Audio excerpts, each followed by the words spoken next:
Constitution club में हो रही इस बेहद जरूरी बहस में, डिबेट में आप सभी का बहुत बहुत स्वागत है। मेरा नाम सौरभ द्विवेदी है। मैं इंडिया टुडे हिंदी मैगजीन का और ललन टॉप का संपादक हूं और आज की इस बहस का मॉडरेटर भी। इससे पहले कि यह बहस, जिसका शीर्षक, जिसका टॉपिक है डज गॉड एग्जिस्ट, ये शुरू हो दो विद्वानों के बीच जिनके नाम हैं श्री जावेद अख्तर और श्री मुफ्ती शमाइल नदवी जी, मैं कुछ बुनियादी चीजें आप लोगों को बता दूं ताकि ये बहस व्यवस्थित ढंग से चले, वैसे नहीं जैसी बहसों को देखने के हम इन दिनों आदी हो गए हैं। पढ़ी लिखी अकादमिक बहस। इस बहस का प्रारूप कैसा होगा, इसका स्ट्रक्चर कैसा होगा, पहले मैं आपको ये बता देता हूं। सबसे पहले नौजवान विद्वान मुफ्ती शमाइल नदवी जी 10 मिनट अपनी दलीलें आप लोगों के सामने रखेंगे।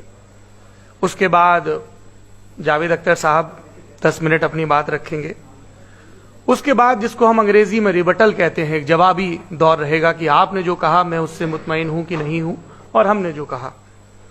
इसके बाद बहस का राउंड 2 शुरू होगा। दोनों विद्वानों को फिर से 7-7 मिनट का वक्त मिलेगा और इसके बाद रिबटल राउंड 2 होगा 5-5 मिनट का। इसके बाद एक दूसरे से सवाल जवाब होंगे। इसके लिए हमने लगभग 16 मिनट का वक्त तय किया है। अब ये सवालों की प्रकृति पर निर्भर करता है कि कितने सवाल होंगे, इसीलिए हमने वक्त की पाबंदी रखी है। और इसके बाद आखिरी में 5-5 मिनट का वक्त दोनों विद्वानों को एक बार फिर से दिया जाएगा अपने क्लोजिंग आर्ग्यूमेंट के लिए। और उसके बाद जो इस बहस के लिए सबसे जरूरी चीज है कि आप और हम और इंटरनेट पर देख रहे लाखों करोड़ों लोग, उनके सवाल जवाब होंगे। तो आप लोग जो यहां मौजूद हैं, आपके हम कुछ सवाल लेने की कोशिश करेंगे।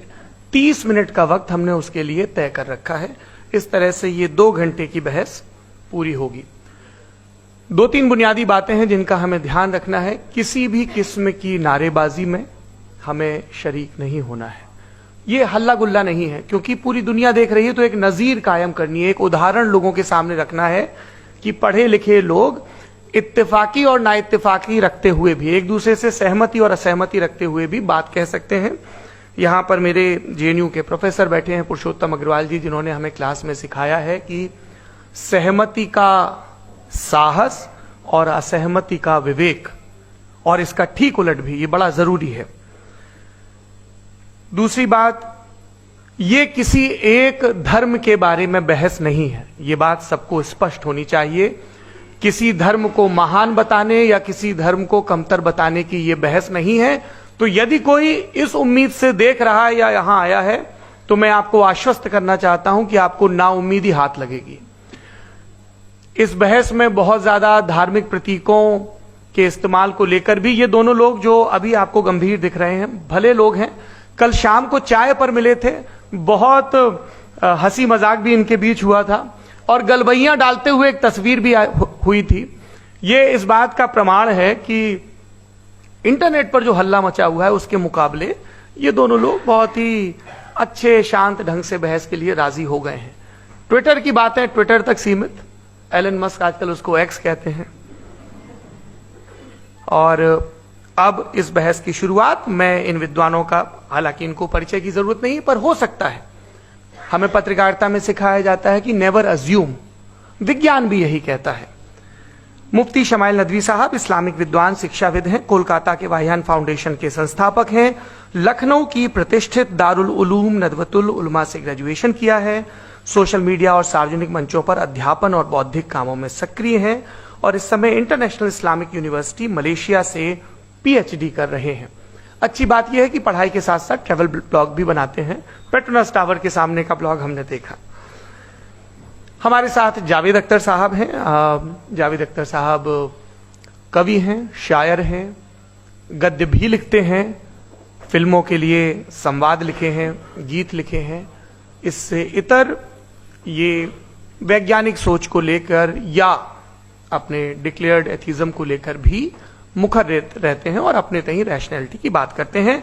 देवियों और सज्जनों, डज गॉड एग्जिस्ट? इस सवाल का जवाब सब अपने अपने तहीं खोजने की कोशिश कर रहे हैं। कोई इसको गॉड डैम पार्टिकल की खोज बताता है, कोई गॉड पार्टिकल की खोज बताता है, कोई हिग्स बोसान की खोज बताता है, कोई ये सवाल जवाब तलाशने की कोशिश करता है कि मास एग्जिस्टेंस में आखिर आया कैसे, हुआ क्या था, सृष्टि के पहले, समय के पहले क्या था। और कोई ये कहता है कि ये सारी खोजें जिस मस्तिष्क में हो रही हैं प्रकृति के क्रम में, वो कैसे विकसित हुआ। मैं उम्मीद करता हूं कि हम आज इन बुनियादी सवालों के कुछ जवाब हासिल करने में कामयाब हूं। मैं सबसे पहले मंच पर आमंत्रित कर रहा हूं मुफ्ती शमाइल नदवी साहब को। आइए सर जी।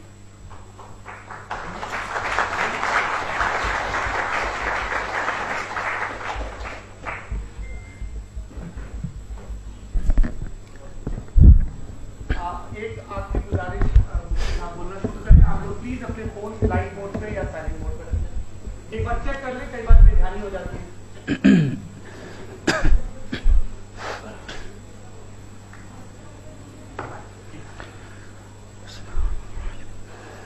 तमाम तारीफें उस क्रिएटर के लिए जिसने इस यूनिवर्स को एक मकसद के तहत पैदा किया है।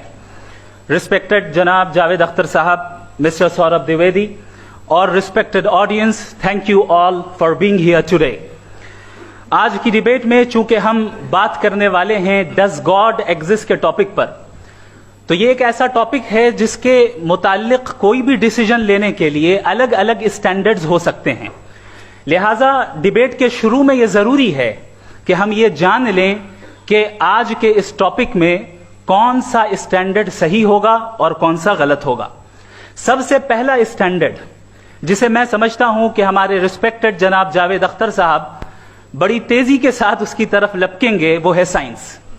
जबकि साइंस दर हकीकत खुदा के एग्जिस्टेंस को डायरेक्टली साबित करने या उसके एग्जिस्टेंस को डिनाई करने के लिए स्टैंडर्ड नहीं बन सकती। और उसकी वजह क्या है, ये मैं नहीं कह रहा, ये वो लोग कह रहे हैं जो साइंस के एक्सपर्ट्स हैं। नेशनल एकेडमी ऑफ साइंस कहती है science doesn't have the processes to prove और disprove the existence of God. Why? क्योंकि साइंस का ताल्लुक एम्पेरिकल एविडेंस से है और एम्पेरिकल एविडेंसेस का ताल्लुक हमारे नेचुरल और फिजिकल वर्ल्ड से है, जबकि गॉड नॉन फिजिकल और सुपर नेचुरल रियलिटी है। लिहाजा नॉन फिजिकल रियलिटी को आप उस टूल के साथ नहीं चेक कर सकते जिसका काम फिजिकल रियलिटी को तलाश करना है। लिहाजा आज इस डिबेट में गॉड की एग्जिस्टेंस को साबित करने या उसे डिनाई करने में साइंटिफिक एविडेंस को एक्सेप्ट नहीं किया जाएगा। दूसरा स्टैंडर्ड हो सकता है रेविलेशन, कि रेविलेशन के जरिए हम यह साबित करें कि गॉड एग्जिस्ट करता है या नहीं। लेकिन यह स्टैंडर्ड भी आज इररेलेवेंट है। क्यों? क्योंकि रेविलेशन मेरे नजदीक सोर्स ऑफ नॉलेज है, वैलिड सोर्स ऑफ नॉलेज है, लेकिन हमारे जावेद अख्तर साहब के नजदीक ये वैलिड सोर्स ऑफ नॉलेज नहीं है। लिहाजा आज की डिबेट में मैं एक भी एविडेंस किसी भी मजहबी स्क्रिप्चर से नहीं दूंगा ताकि जावेद अख्तर साहब के लिए वो अनएक्सेप्टेबल ना हो। तीसरा जो मेयार हो सकता है वो है ऑब्जर्वेशन, कि भाई कोई कहे कि हमें खुदा दिखाओ, अगर है तो दिखाओ, या ये कि खुदा के एग्जिस्टेंस पर एम्पेरिकल एविडेंस दो, तो ये है दर हकीकत गलत टूल का इस्तेमाल करना। ये ऐसा ही है कि जावेद साहब मुझसे ये मुतालबा करें कि मुफ्ती साहब आप मेटल डिटेक्टर के जरिए प्लास्टिक डिटेक्ट करके दिखाएं। अब चूंकि प्लास्टिक डिटेक्ट नहीं हो पा रही है लिहाजा plastic does not exist. No, you are using the wrong tool. इस टूल से प्लास्टिक को डिटेक्ट नहीं किया जाता। लिहाजा मैं समझता हूं कि गॉड के एग्जिस्टेंस पर एम्पेरिकल एविडेंस का मुतालबा करना एक बचकाना मुतालबा है, और हमारे रिस्पेक्टेड जनाब जावेद अख्तर साहब इस स्टेज से अब बहुत आगे निकल चुके हैं।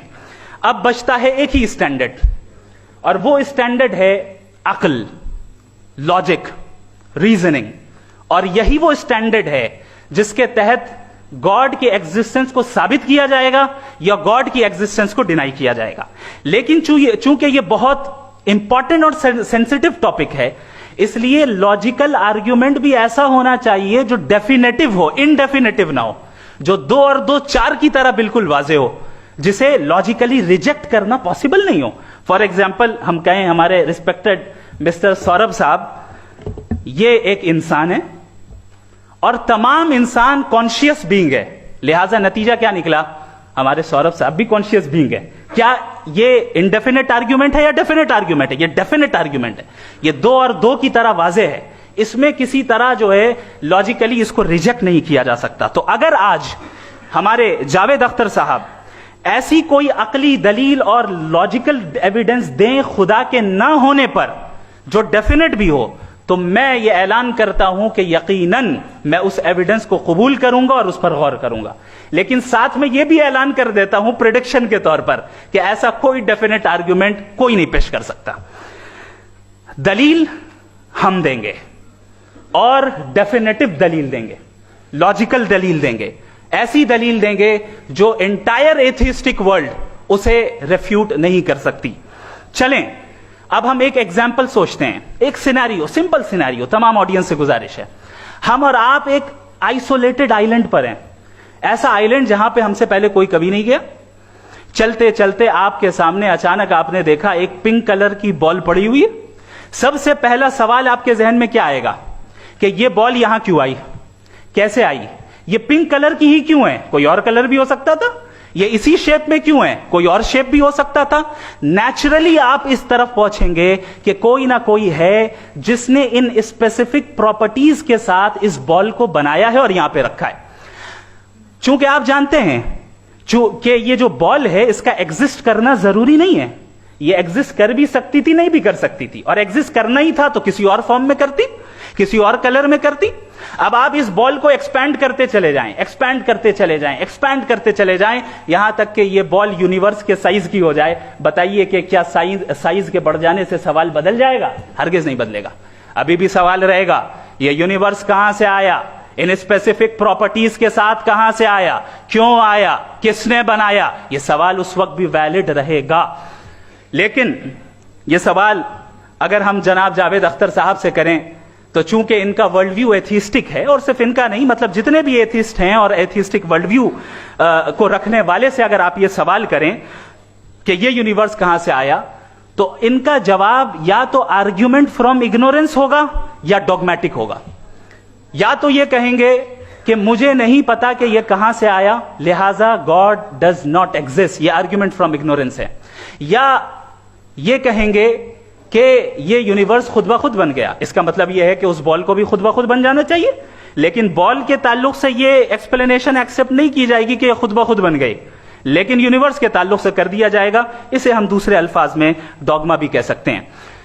दूसरी चीज, हमारे जावेद अख्तर साहब जरूर गॉड ऑफ गैप्स की मिसाल भी जरूर देंगे, और मिसाल देंगे कि पहले जमाने में बिजलियां कड़कती थी तो लोगों ने किसी एक खुदा की तरफ, और बारिश होती थी तो दूसरे खुदा की तरफ मंसूब कर दिया, उनके पास दलील नहीं थी। यह हमारा वर्ल्ड व्यू है ही नहीं, यह हमारा वर्ल्ड व्यू है ही नहीं, क्योंकि नेचुरल फेनोमेना के प्रोसेस की इंटरप्रिटेशन को जान लेने से यह कहां से साबित हो गया कि गॉड एग्जिस्ट नहीं करता है। इस पर मैं इंशाअल्लाह अभी आगे बात करूंगा। आप हजरात ये भी देखेंगे, और मैं ये एक्सपेक्ट करता हूं कि हमारे रिस्पेक्टेड जनाब जावेद अख्तर साहब जरूर इमोशनल आर्ग्यूमेंट्स भी देंगे, जो कि एक लॉजिकल फेलेसी है जब बात आती है ट्रुथ को डिसाइड करने में। क्यों? मिसाल के तौर पर वो कहेंगे कि अगर गॉड है तो ईविल क्यों एग्जिस्ट करता है, जबकि मैं कहता हूं ईविल का एग्जिस्ट करना गॉड के एग्जिस्ट करने की दलील है, उसके खिलाफ नहीं है। क्योंकि अगर गॉड है तो हम सब उसके सामने अकाउंटेबल हैं, और अगर हम अकाउंटेबल हैं तो अकाउंटेबिलिटी के लिए ईविल का मौजूद होना जरूरी है, उसके बगैर हम अकाउंटेबल नहीं हो सकते। और अगर हम अकाउंटेबल नहीं हैं तो हम जनाब जावेद अख्तर साहब से पूछेंगे कि आप बताएं कि फिर सफरिंग इस दुनिया में क्यों है? अगर खुदा नहीं है तो सफरिंग क्यों है? और उन लोगों के जज्बे का क्या जिनके अंदर सफरिंग के बाद इंतकाम लेने का जज्बा पाया जाता है और वो इस दुनिया से ऐसे ही चले गए, क्या उनकी सारी तकलीफें बेकार चली जाएंगी?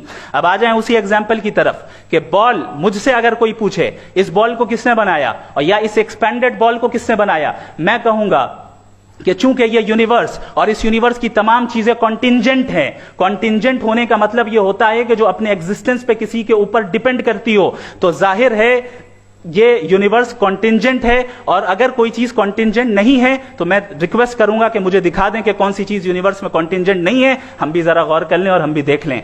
और जब कॉन्टिंजेंट चीजें मौजूद हैं तो फिलोसोफर्स की इस्तिलाह के मुताबिक, हम उस टर्मिनोलॉजी के मुताबिक हम उस जगह तक पहुंचते हैं और उस हस्ती तक पहुंचते हैं जिसे नेसेसरी बीइंग कहा जाता है, कि ये वो नेसेसरी बीइंग है जिसका मौजूद ना होना नामुमकिन हो। क्योंकि अगर ये मौजूद ना हो तो सारी चीजें एग्जिस्टेंस में आएंगी ही नहीं, और ये सारी कॉन्टिंजेंट चीजें उसी के ऊपर डिपेंड करती हैं। अब अगर आप ये सवाल करते हैं कि फिर उस हस्ती को किसने बनाया, फिर उसका कॉज क्या है, फिर उसका कॉज क्या है, फिर उसका कॉज क्या है, और एंडलेसली चले जाएं, इसे हम कहते हैं इन्फिनिट रिग्रेस ऑफ कॉजेज, जो कि लॉजिकल फैलेसी है।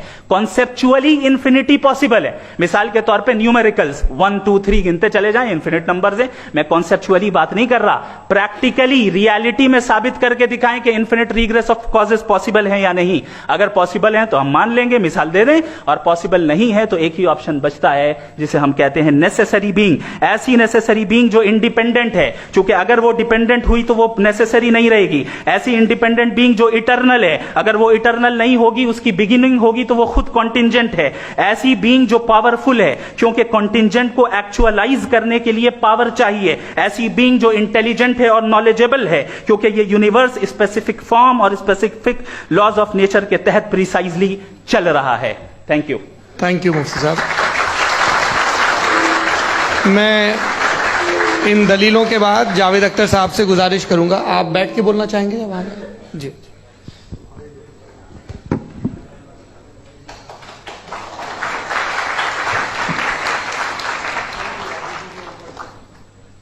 पहले तो मैं मुफ्ती साहब को एक अच्छी खबर देना चाहूँगा कि मेरी नॉलेज साइंस के बारे में बड़ी मामूली है, तो आप फिक्र ना करें उसकी, लेकिन कुछ कॉमन सेंस है मुझ में।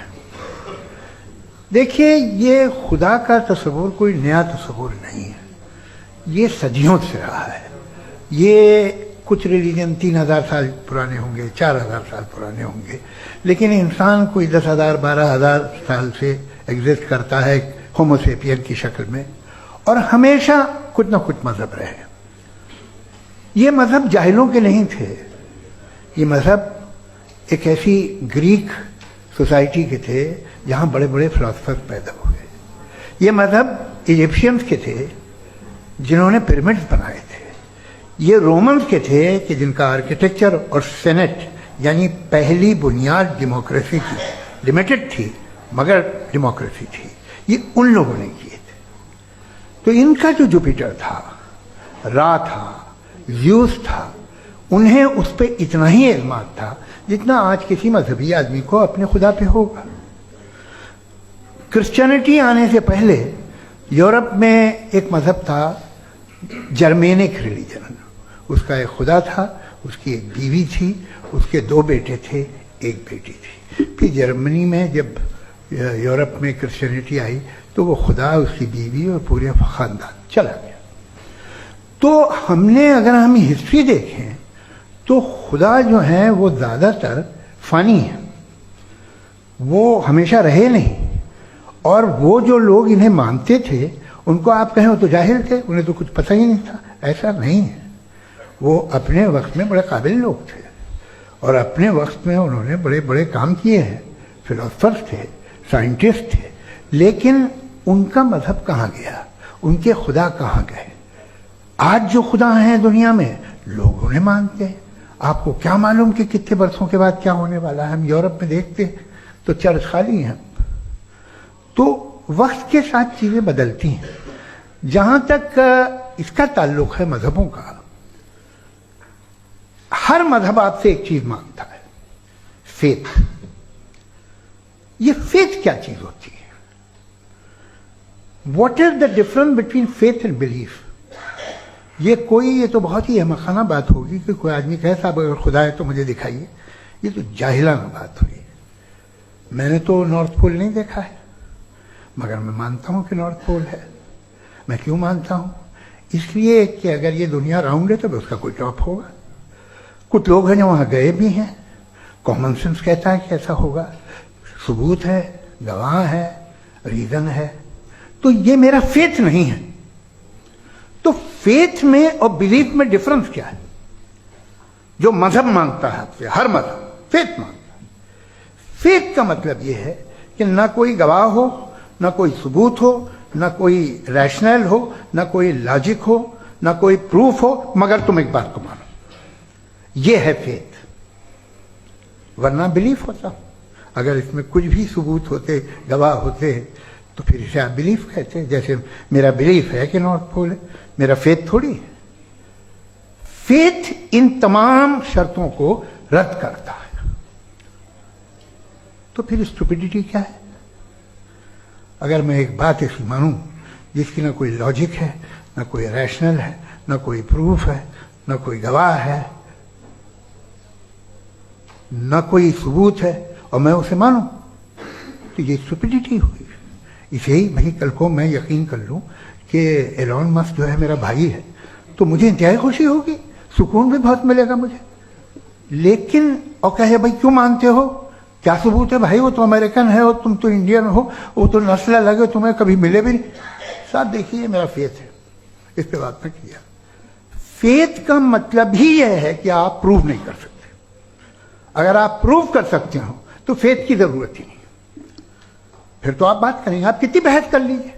अल्टीमेटली दुनिया का हर मजहब फेथ पे टिका है, और फेथ का मतलब है एक ऐसा यकीन जिसका कोई सबूत, कोई गवाह, कोई रैशनल नहीं। अब आप ये कहें, क्या आप ये क्यों कह रहे हैं कि साहब ये कायनात किसने बनाई? कमाल ये है कि आपने बताया कि एक आइलैंड पे गए और एक बॉल देखी। आपने ये नहीं कहा कि आइलैंड किसने बनाया, आपको सिर्फ बॉल पे हैरत हुई। हमने आइलैंड पे हमने हैरत नहीं की, होते हैं आइलैंड। इसी तरह ये आइलैंड है, सितारे, ये गैलेक्सीज, ये सब आइलैंड हैं, खला में। हम उन्हें टेकन फॉर ग्रांटेड लेते हैं, हम पूछते नहीं किसने बनाए। आपने जजीरे के बारे में भी नहीं पूछा है। मेरी पैदाइश कैसे हुई?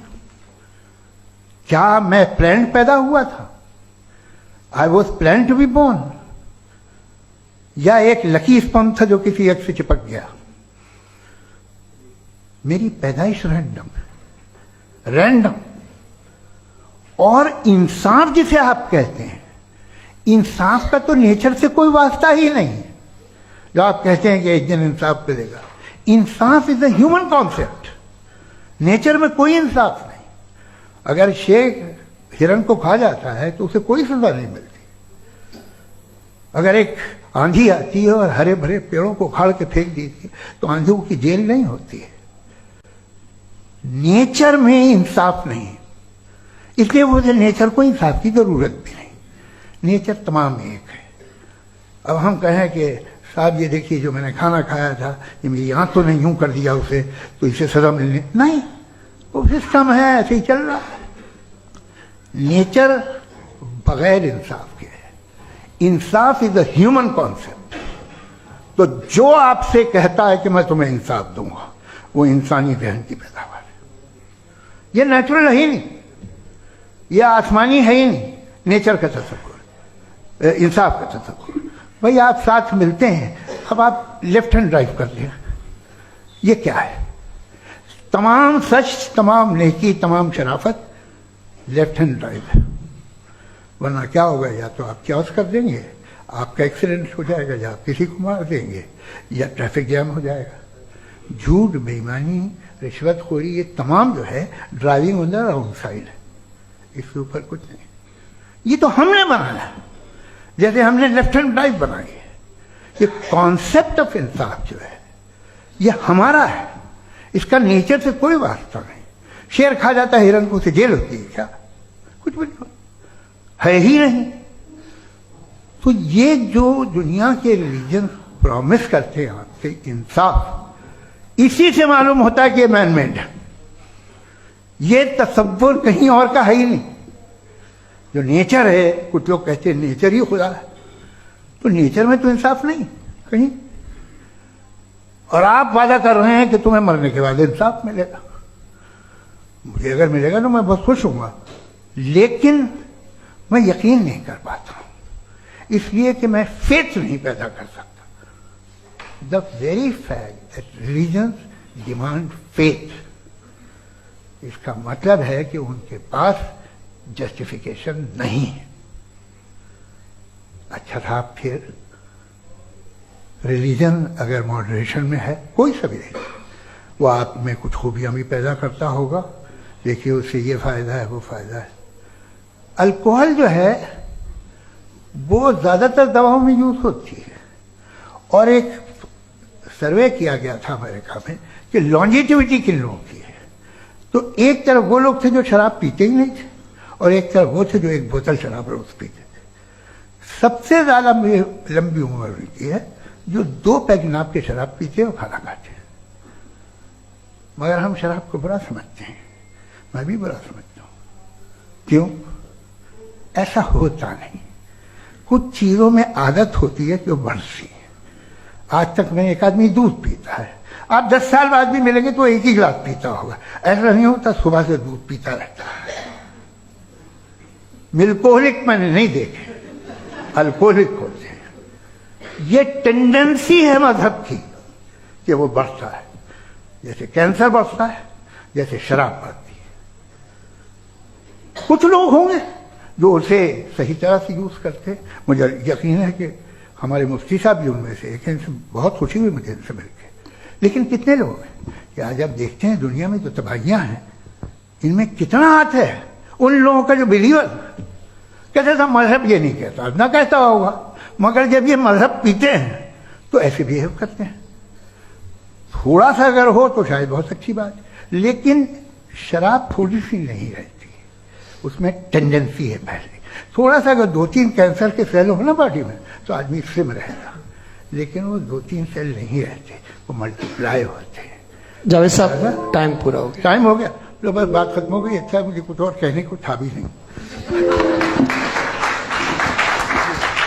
जी, मैं पहले जवाबी दौर के लिए इनवाइट कर रहा हूं मुफ्ती साहब को। Your rebuttal round 1, you have 7 minutes.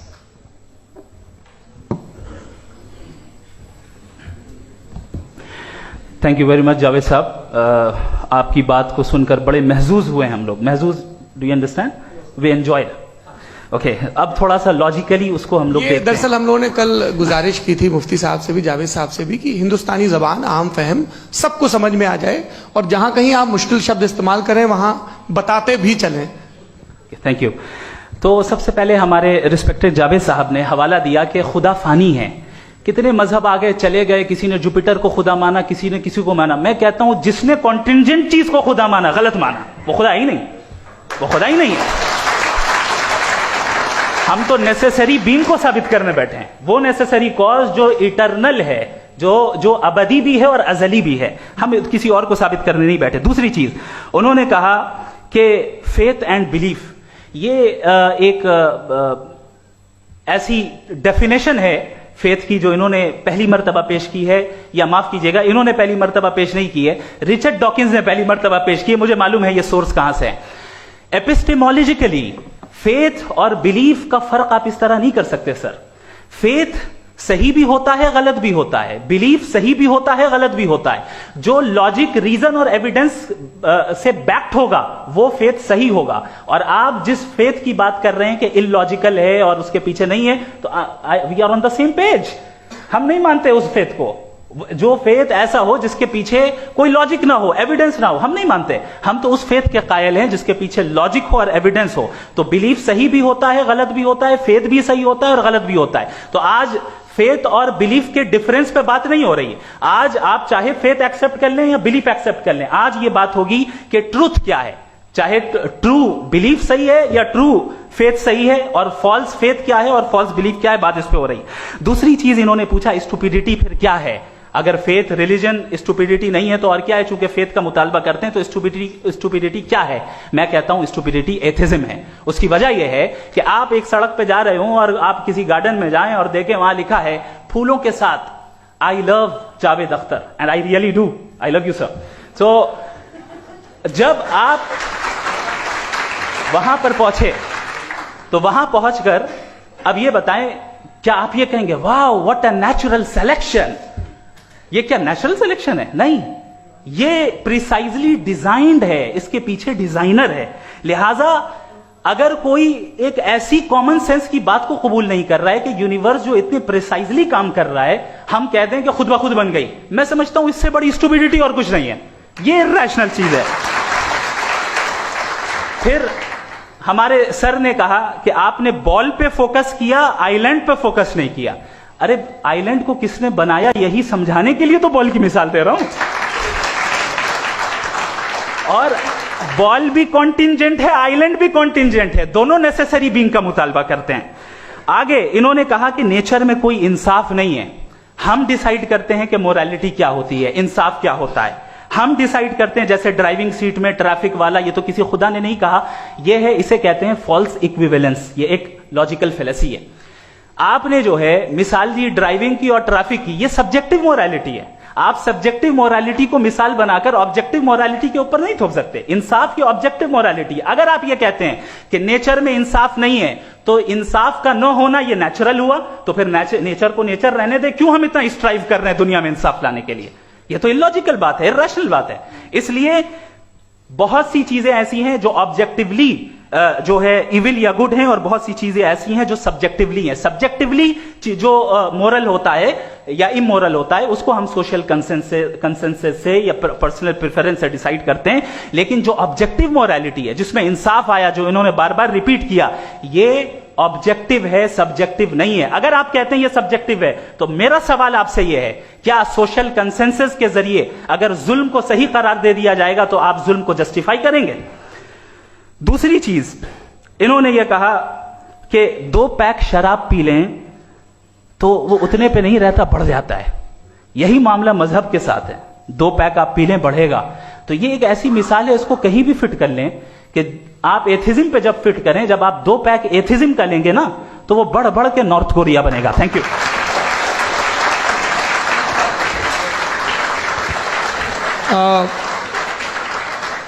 First round के रिबटल के लिए मैं जावेद साहब को इनवाइट कर रहा हूं। आपके पास 7 मिनट का वक्त है, रीसेट कर दीजिएगा प्लीज। मुझे इस बात की खुशी है कि मुफ्ती साहब ने भी मान लिया कि नेचर में कोई इंसाफ नहीं है। तो कोई भी चीज़ जो इंसान ने नहीं बनाई है उसमें इंसाफ नहीं होता है। एक बात मैं आपसे अर्ज करूं, जरा पता लगा लीजिएगा, ये जो आप बाग में जाते हैं बेहद खूबसूरत फूल देखते हैं ना, इनमें से कोई नेचुरल नहीं है। ये सारे फूल क्रॉस करके बनाए गए हैं। जो जंगल में फूल होते हैं निहायत मामूली होते हैं, ये फूल इंसानों ने बनाए हैं। जो आप बाग में देख के वाह वाह कहते हैं, ये इंसानों के बनाए हुए हैं। डिफरेंट फूलों को क्रॉस करके, डेवलप करके, फिर क्रॉस करके इस तरह से बनाए गए। नेचुरल फ्लावर नहीं। किसी जंगल वीरान में जाके आप गुलाब के फूल नहीं देखेंगे। ये सब बनाए हुए इंसान ने, बहुत से काम इंसान ने किए हैं। बाकी है कि आपने मेरी एक बात का जवाब नहीं दिया, जिससे मुझे शिकायत है कि फेथ क्या है और आप फेथ मांगते क्यों हैं मुझसे? आप तो लॉजिकल हैं, आपके पास तो सारे रैशनल्स हैं, आपके पास सारे सबूत हैं, तो आपको फेथ की डिमांड क्यों करते हैं कि भाई तुम सरेंडर कर दो और सवाल मत करो? कोई मजहब सारे सवाल करने की इजाजत नहीं देता है और मना करता है कि ज्यादा सवाल ना करो, बह जाओगे तुम। आप क्यों रोकते हैं? हकीकत यह है कि इंसानी तारीख क्या है। इंसानी तारीख यह है कि दुनिया में 2 तरह के लोग हुए हैं। एक वो जिन्होंने अपनी लाइल्मी की परस्तिश की है, दूसरे वो जिन्होंने अपनी इग्नोरेंस या लाइल्मी से झगड़ा किया है और मालूम किया है कि क्या है। ये जो आप कह रहे हैं, आज आप हैरान हैं कि भाई ये यूनिवर्स कैसे बनी। लोग हैरान थे ये सूरज डूबता है तो इधर से कैसे निकलता। और आप एक कदम जाके हमेशा का मानने को तैयार है, एक कदम पीछे ही मान जाइए। भाई आप इसके बाद जाते हो, कहते सवाल ना करना कि ये कहां से आया, ये पावर तो हमेशा से हमेशा रहेगी।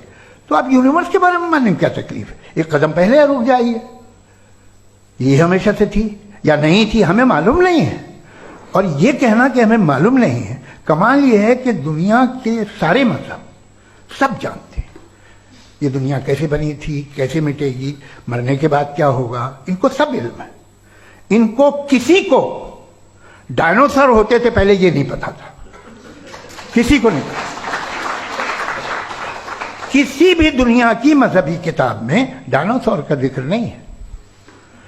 लेकिन बाकी सब बातें, how to make universe in 4 easy lessons and बाकी सब पता है। जिसको सब पता है वो गड़बड़ है। हम में ये इंकिसार, ये ह्यूमिलिटी होनी चाहिए कि हम ये कहें कि हमें ये बहुत सारी बातें नहीं मालूम, लेकिन हम उनकी परस्तिश ना करें, अपनी लाइल्मी को की परस्तिश ना करें, हम उसे पता लगाने की कोशिश करें। जिस दुनिया में आप बैठे हैं सर, ये हॉल जो है, ये इलेक्ट्रिसिटी जो है, ये माइक जो है, जिस हवाई जहाज से आप आए थे, वो जिस कार से आप यहाँ आए हैं, ये सब उन लोगों की बनाई हुई है जिन्होंने सवाल किए थे। ये दुनिया जिसमें आप आज आराम से हैं, ये उन लोगों की बनाई है कि जिन्होंने सवाल किए थे। और हर स्टेज पे इन सवालों को मकरू कहा गया था, गलत कहा गया था। आप जरा तारीख पढ़िए, एक बड़ी दिलचस्प किताब है बर्ट्रैंड रसेल की, जिसमें उसने रिलीजन एंड साइंस कि कब से रिलीजन जो है साइंस के अगेंस्ट है। और हद तो यह है कि भाप के इंजन के खिलाफ थे, स्टीम इंजन के भी खिलाफ थे, और फतवे हुए उन पे, वेटिकन ने दिए।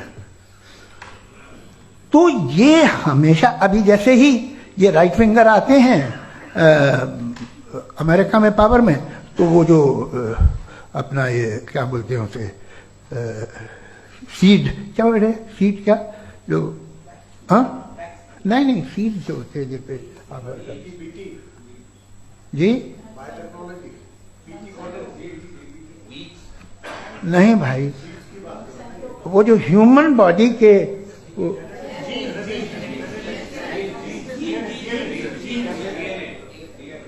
उस पर रिसर्च बंद हो जाती है, रिपब्लिकन नहीं करने देते। अरे भाई इतना डर क्या है तुम्हें। एक जमाने में बहुत नाराज थे ये सारे मजहबी लोग कि ये इंसान तो इंसान बनाने की कोशिश कर रहा है। आपको क्या तकलीफ भाई, बना ले तो बना लेने दो, ये खौफ क्या है। और ये सब आज जो आप कह रहे हैं नामुमकिन है, ये कैसे हुआ। मुझे एक किस्सा याद आता है, जब मैं 6ठी क्लास में था तो मैं मैथमेटिक्स में बहुत वीक था, तो एक टीचर रख दिया गया, उसने 1 2 3 4 5 6 7 को सिखा दिया मुझे। वो दिन मैं भूल नहीं सकता हूँ मुफ्ती साहब, जिस दिन उसने ये बताया कि 1/2 क्या होता है और 3/4 क्या होता है। मुझे ऐसा लगा कि मेरा सर बीच से फट जाएगा। ये आदमी कह रहा है कि जो दीवार के अंदर जाओ वॉक करते हुए। आज हंसता हूं मैं इस बात पे। तो आज जो बातें आपके जहन से बिल्कुल परे हैं और आप हैरान होते उन्हें देख के, एक वक्त आएगा कि मामूली लगेंगे। और हुआ है, आपकी इंसानी तारीख ही है। इतनी जल्दी सारे फैसले आप मत कर लीजिए, थोड़ा ये ह्यूमिलिटी रखिए कि भाई ये हमें नहीं मालूम। ये कहने में क्या है, ये यूनिवर्स कहाँ तक फैली, ये कब से है और कब तक रहेगी, हमें नहीं मालूम। आपने फैसला कर लिया कब बनी। ये आपके हिसाब से कोई 14 बिलियन ईयर बनी जो समझा जाता है। उससे पहले हजारों करोड़ों अरबों साल तक खुदा बैठा क्या कर रहा था। हम उस बैठा था ऐसे ही जमाइयां ले रहा था। फिर उसे आइडिया आया, यार एक काम करते, वक्त अच्छा गुजर जाएगा, यूनिवर्स पर आपसे सोचिए। वो तो हमेशा से है ना, मगर यूनिवर्स हमेशा से नहीं है, ये तो बनाई गई है। और उससे पहले क्या था, इनका क्या काम था। कैसी बात है, ये बड़ा आसान है। जो बात हमें आज धीरे धीरे पता चली है, बरसों 2000 और 2500 साल पहले आपको किसी ने बता दिया कि क्या था, आप मान गए, और तब से वही मान रहे हैं जो 2500 साल पहले कहा गया था। सब कुछ बदल गया है, सॉल्व हो रही हैं चीजें। अभी साइंस बिल्कुल दावा नहीं करती, या कोई फिलोसफर ये दावा नहीं करता कि हमें सब मालूम, बल्कि वो कहता है कि हमें जितना मालूम होता है उससे ये मालूम होता है कि हमें कितना कम मालूम। तो हम अपनी जहालत से लड़े, उसकी परस्तिश न करें। जी, time, thank you so much. मैं तर्कों की श्रृंखला में राउंड 2 के लिए मुफ्ती साहब को आमंत्रित कर रहा हूं। आपके पास एक बार फिर से 7 मिनट का वक्त है। शुक्रिया। जनाब जावेद अख्तर साहब कई मर्तबा दोहरा रहे हैं कि फेथ का मतलब बताइए, फेथ का मतलब बताइए। मैंने बता दिया, फेथ सही भी होता है, गलत भी होता है। और आज हम फेथ पे बात नहीं कर रहे, हम ट्रूथ और डज गॉड एग्जिस्ट पे बात कर रहे हैं। क्या डज गॉड एग्जिस्ट, ये ट्रूथ यानी गॉड है या नहीं है, इसमें से दोनों ट्रूथ क्या है। अब आप उसे फेथ कह लें, बिलीफ कह लें, नॉट माई बिजनेस। उसके बाद आपने कहा कि भाई सवाल करने से मजहब रोकता है। मैं कहता हूं जो रोकता है वो रोकता होगा, मैं नहीं रोकता, बल्कि सवाल करें, सवाल करना चाहिए। सवाल कर करके तो हम आगे बढ़ते हैं, तरक्की करते हैं, और इसीलिए मैं आज यहां पे आया हूं। लेकिन सवाल सिर्फ खुदा से नहीं होगा, आपसे भी होगा। सवाल एथिज्म से भी होगा, सवाल सिर्फ मजहब से नहीं होगा, सबसे होगा। और आज मैं सवाल करूंगा और उम्मीद है कि आप जवाब देंगे। अभी तक आपने वैसे कॉन्टिंजेंसी आर्गुमेंट का कोई जवाब नहीं दिया है। चलें, आपने कहा यूनिवर्स के बारे में इटर्नल क्यों नहीं बोल देते। ये चूंकि लॉजिकली पॉसिबल ही नहीं है कि यूनिवर्स इटर्नल हो। यूनिवर्स एक कॉन्टिंजेंट चीज है जो टाइम एंड स्पेस के पाबंद है, टाइम एंड स्पेस से बाउंड है। जो टाइम एंड स्पेस से बाउंड होगा वो कॉन्टिंजेंट होगा, जो कॉन्टिंजेंट होगा वो उसकी बिगिनिंग हुई होगी, जिसकी बिगिनिंग हुई होगी वो इटर्नल नहीं हो सकता। ये तो कॉमन सी बात है। आपने कहा कि किसी मजहबी किताब में डायनासोर का जिक्र नहीं है। अफसोस कि आज तक किसी मैथमेटिक्स के किताब में मुझे डायनासोर का जिक्र नहीं मिला। तो इसका मतलब मैथमेटिक्स की किताब बेकार है? नहीं, उसका वो टॉपिक नहीं है। रेवलेशन का और मजहबी किताबों का टॉपिक ये नहीं है कि आपको आके बताए साइकिल कैसे बनाते हैं, या आकर ये बताएं कि जो है डायनासोर कब था। वो तो मोरालिटी सिखाने आया है, गॉड के बारे में बताने आया, नॉन फिजिकल रियलिटी की हकीकत को सिखाने के लिए आया। रिलीजियन साइंस को रोकता है? नहीं रोकता। अगर रोकता है तो गलत करता है। रिलीजियन साइंटिज्म को रोकता है, जिसमें हमारे जावेद साहब मुब्तला है। साइंस और साइंटिज्म में फर्क है। साइंटिज्म यह है कि आप समझें कि साइंस और साइंटिफिक मेथोडोलॉजी ये नॉलेज को हासिल करने का वाहिद सोर्स ऑफ नॉलेज है। यह है साइंटिज्म। हम इसे रिजेक्ट करते हैं। हम साइंस को तो तरक्की करते हैं। भाई आप हमारी पूरी तारीख कर लें, पढ़ लें तो आपको पता चल जाएगा। बहरहाल ये अलग टॉपिक है। उसके बाद इन्होंने एक लफ्ज कहा, वेटिकन ने फतवा दिया। वेटिकन का फतवे से कोई ताल्लुक नहीं है, दोनों कॉन्ट्राडिक्टरी अल्फाज हैं। उसके बाद उन्होंने कहा कि भाई हमें नहीं मालूम। अगर नहीं मालूम तो क्लियरली कह देना कि नहीं मालूम है, इसमें क्या हरज है। तो वही तो मैं कह रहा हूं ना कि आप कह दें कि नहीं मालूम, लेकिन क्लेम क्यों कर रहे हैं कि गॉड एग्जिस्ट नहीं कर रहा है।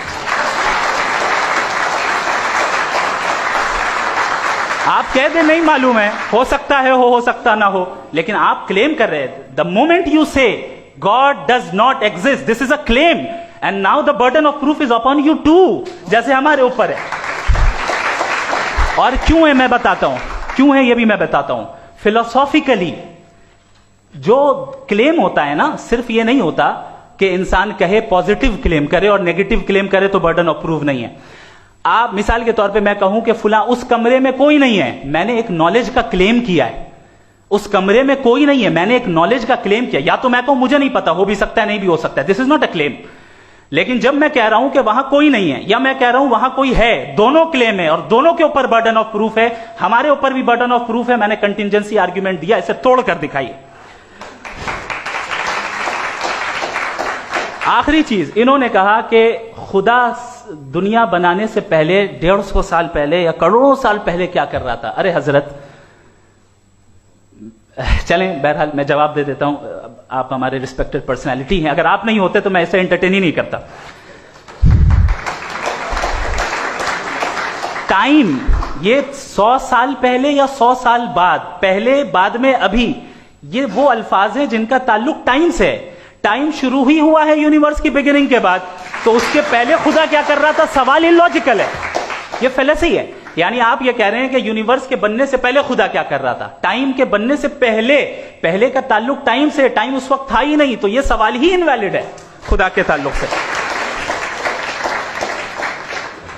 दूसरी चीज, आर्ग्यूमेंट ऑफ कंटिंजेंसी जो मैंने आपके सामने पेश की है, आपने बार बार ये प्रूफ किया और ये कह रहे हैं कि गॉड ऑफ गैप्स।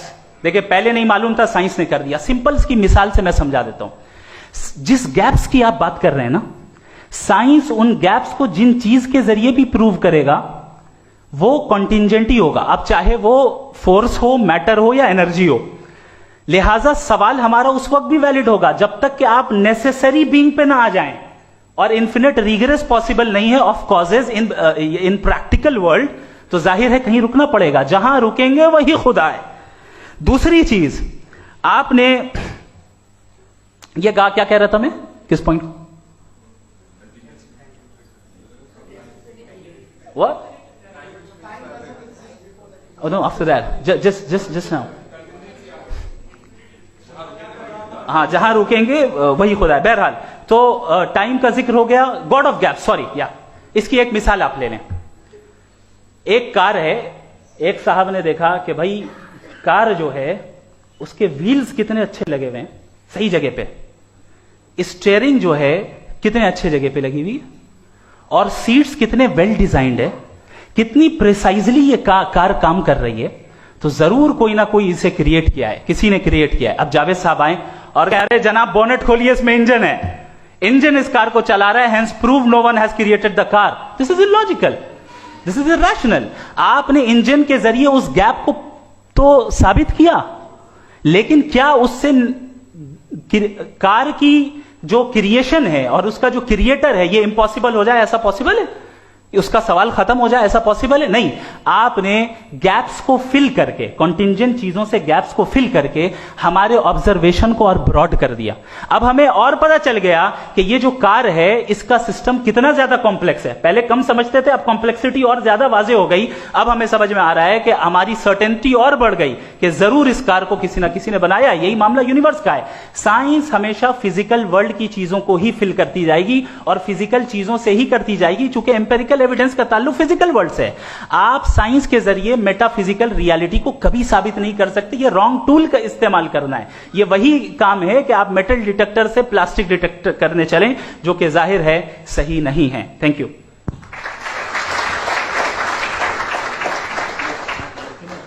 जी, ये आर्ग्यूमेंट का राउंड 2 है। हाँ। 7 मिनट है। पहले तो मैं आपसे अर्ज करूं कि आपने कहा कि जब कायनात ही नहीं थी तो वक्त भी नहीं था, कुछ भी नहीं था। कैसे नहीं था? खुदा था, एक एग्जिस्टेंस तो था ना खुदा का। तो जब खुदा था तो वक्त भी होगा। ऐसा नहीं है कि कुछ भी नहीं था, खुदा था। अच्छा, बाकी एक आपने कहा साहब आप साबित कीजिए, आपके पास भी लॉजिक है, मेरे पास भी लॉजिक है। मेरा जिम्मेदारी नहीं है साबित करना कि खुदा है। बर्टन रसल ने बड़ी अच्छी बात कही। बर्टन रसल ने बड़ी अच्छी बात कही। मैं आपसे अगर ये दावा करूं कि चाय की केतली मरीख के चारों तरफ घूम रही है, मार्स के चारों तरफ, तो यह आपका काम नहीं है कि आप साबित करें कि कोई चाय की केतली नहीं है। ये मेरा काम है, मैंने दावा किया है। ये दावा तो मजहबी लोग करते हैं कि खुदा है। मैं क्यों साबित करूं कि नहीं है? जब तक आप मुझे कन्विंस नहीं कर देंगे मैं नहीं मानूंगा। आपकी जिम्मेदारी है, मेरी जिम्मेदारी नहीं है। दोयम ये कि ये जो आप कह रहे हैं जो गैप्स हैं, ये गैप जब जब किसी मजहब को चैलेंज करते हैं, जब ऐसा कोई बात आती है तो हंगामा हो जाता है कि जब वो चैलेंज करें किसी फेथ को। ये तमाम साइंस जो है इसे मुख्तलिफ जगहों पे मुख्तलिफ वक्तों में मजहब ने रोकने की कोशिश की है। ये किताब है religion and science, Burton Russell की, पढ़िएगा, अच्छी लगेगी आपको। तारीख ही है साइंस, मजहब की साइंस से उसका यही रिश्ता है। अच्छा, अब ये हम सोचें कि बहरहाल ये वजूद जो है मजहब और ये बिलीव इन गॉड इंसान को बेहतर बना देता है। तो एक काम कीजिए, हिंदुस्तान वर्ल्ड का नक्शा लीजिए और मार्क कीजिए कि रिलीजन कहाँ कहाँ ज़्यादा है, कहाँ कहाँ, चाहे वो लैटिन अमेरिका हो या मिडल ईस्ट हो या फार ईस्ट हो या हिंदुस्तान के वो इलाके जहाँ मजहबियत ज़्यादा है। रख दीजिए नक्शा अलग। अब दूसरा नक्शा कि कहां कहां नाइंसाफी, रिप्रेशन, औरतों के हुकूक की पामाली, जुल्म, डिक्टेटरशिप कहां है, नक्शा एक ही होगा। तो आप मुझे बताएं कि जो इसका तरकीब इस्तेमाल क्या है, खुदा का तरकीब इस्तेमाल तो बताइए। आप छोटी सी दवा सड़क पे बेचते हैं, उसकी भी तरकीब इस्तेमाल बताते हैं। इसके इस्तेमाल से तो फायदे नहीं हुआ किसी को। जो सारे के सारे खराब मुल्क हैं, खराब समाज है, वो सारे जुल्म खुदा के नाम पे करते हैं।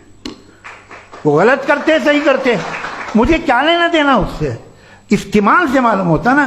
एक विस्की की बोतल कभी शायद देखी हो आपने, लाल रंग की होती है, उस पर रोशनी और छपड़ा इंतहाई खूबसूरत लगती है, क्या बिगाड़ रही है किसी का। उसका इस्तेमाल गलत है, इसलिए आप उसे नापसंद करते हैं। इसका इस्तेमाल गलत है, इस तसव्वुर का इस्तेमाल ही गलत है और हमेशा से गलत हुआ है। आप देखिए, इंसानी तारीख देख लीजिए, आज देख लीजिए, हिंदुस्तान देखिए, दुनिया देख लीजिए क्या हो रहा है। इसे कैसे इस्तेमाल कर रहे हैं फेथ वाले लोग। क्या फेयर हैं, जस्ट हैं, जो अपने खुदाओं पे यकीन रखते हैं, वो किस तरह के लोग हैं। वो लोगों को इंसाफ देते हैं, वो बेहतर इंसान बने। तो इस दवा का फायदा क्या है। चलो बहुत फायदा हो रहा तो मैं इस्तेमाल कर लूंगा, मुझे तो इस दवा का कोई फायदा दिखता ही नहीं।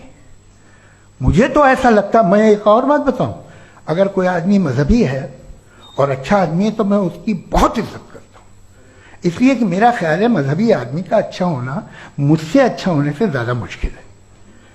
भाई हर चीज की एक लिमिट है। आप इतना भाग सकते हैं, इतना नहीं भाग सकते, इतना वजन उठा सकते, इतना नहीं उठा सकते, इतना दूर देख सकते हैं, इतना दूर नहीं देख सकते। उसी तरह कॉमन सेंस कहता है कि आप में नेकी का भी एक कोटा होगा।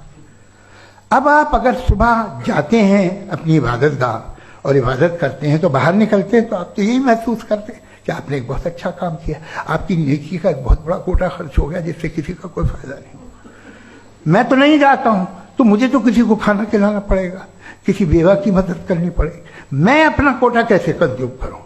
आप अपना कोटा, सारे मजहबी लोग इंतहाई यूजलेस कामों में यूज करते हैं। उसके बाद भी अगर आप में बच्ची है थोड़ी सी शराफत, तो भाई वाह क्या बात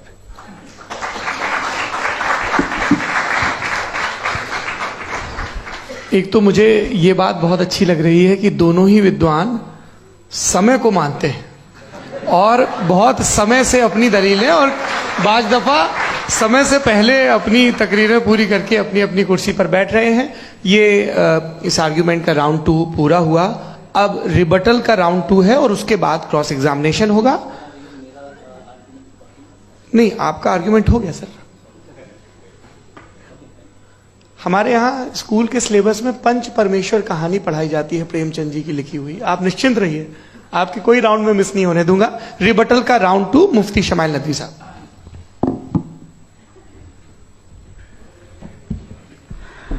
असल में जो हकीकी प्रॉब्लम है, असल प्रॉब्लम है वो ये है कि जावेद साहब के पास कॉन्सेप्ट ऑफ गॉड क्लियर नहीं है।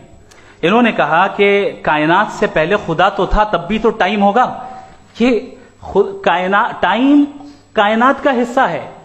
हम खुदा, उस खुदा को मानते हैं नेसेसरी बीइंग का टाइमलेस होना जरूरी है, चूंकि वो टाइम का क्रिएटर है। जब उसने टाइम को क्रिएट किया तो वो खुद टाइम पे कैसे होगा। उसने जब स्पेस को क्रिएट किया तो खुद स्पेस में कैसे होगा। अगर वो टाइम एंड स्पेस को पहले से ही उसका पाबंद है तो फिर किस चीज को उसने क्रिएट किया। लिहाजा ये सवाल गलत है कि खुदा था तो टाइम होगा, बिल्कुल नहीं। टाइम के पाबंद हम है, खुदा नहीं है। हम फिजिकल वर्ल्ड से ताल्लुक रखते हैं, वो मेटाफिजिकल रियलिटी है। दूसरी चीज इन्होंने मिसाल दी कि चाय की केतली हवा में घूम रही होगी, और पता नहीं शायद वो बर्टन रसल का उन्होंने हवाला दिया। बहरहाल यही प्रॉब्लम है। प्रॉब्लम यही है कि हम चीजों के दरमियान डिफरेंशिएट नहीं कर पाते हैं। ये जो आपने मिसाल दी ये इमेजिनेशन है, और मैं जो साबित कर रहा हूं वो लॉजिकल नेसेसिटी है।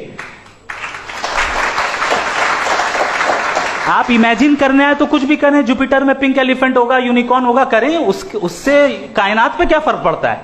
उससे आप लॉजिकल नेसेसिटी साबित नहीं कर सकते। मैं तो उस प्राइम कॉज की बात कर रहा हूं, उस नेसेसरी बीइंग की बात कर रहा हूं जिसके बगैर इस कायनात का एग्जिस्टेंस मुमकिन नहीं है। दूसरी चीज, मजहब को साइंस चैलेंज करती है वगैरह वगैरह, ये हमारा टॉपिक ही नहीं है। मैं इस पे बात करूंगा तो फिर मेरा वक्त चला जाएगा। मजहब के ऊपर चूंकि हमारी डिस्कशन नहीं है, साइंस को मजहब और बिलखुसूस मैं और हमारा वर्ल्ड व्यू कम से कम साइंस को पीछे नहीं करता है, साइंटिज्म की मजम्मत करता है। इसकी वजाहत मैंने पहले कर दी। दूसरी चीज इन्होंने कहा वर्ल्ड का नक्शा लीजिए, वर्ल्ड मैप लीजिए, दो अलग अलग जगह की। हजरत मैंने ये होमवर्क किया था और मैंने मिडिल ईस्ट का एक नक्शा लिया और यूरोप का एक नक्शा लिया, ये मजहबी इलाका और ये लिबरल और एथीस्ट इलाका। मुझे पता चला कि सबसे ज्यादा रेप केसेस जो हैं वहां पर है।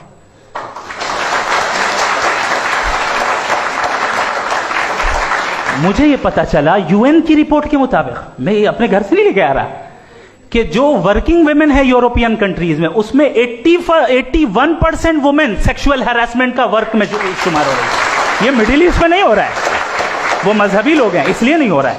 दूसरी चीज आपने ये कहा कि मजहबी आदमी का अच्छा होना हमारे अच्छे होने से बहुत मुश्किल है, बहुत मुश्किल है। तो इसका मतलब यह है कि गॉड के अलावा आपके पास अच्छे और बुरे का कोई स्टैंडर्ड है।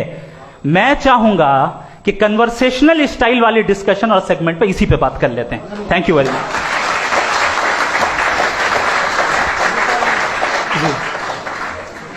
ये रिबटल का राउंड 2 है, आपके पास 5 मिनट का वक्त है और इसके बाद क्रॉस एग्जामिनेशन शुरू करेंगे। आप चाहे तो जो इन्होंने सवाल पूछे उनके जवाब आप रिबटल में भी दे सकते हैं। जी जी, देखिए पहले तो ये बात कि ये मिसाल गलत नहीं है, गलत है।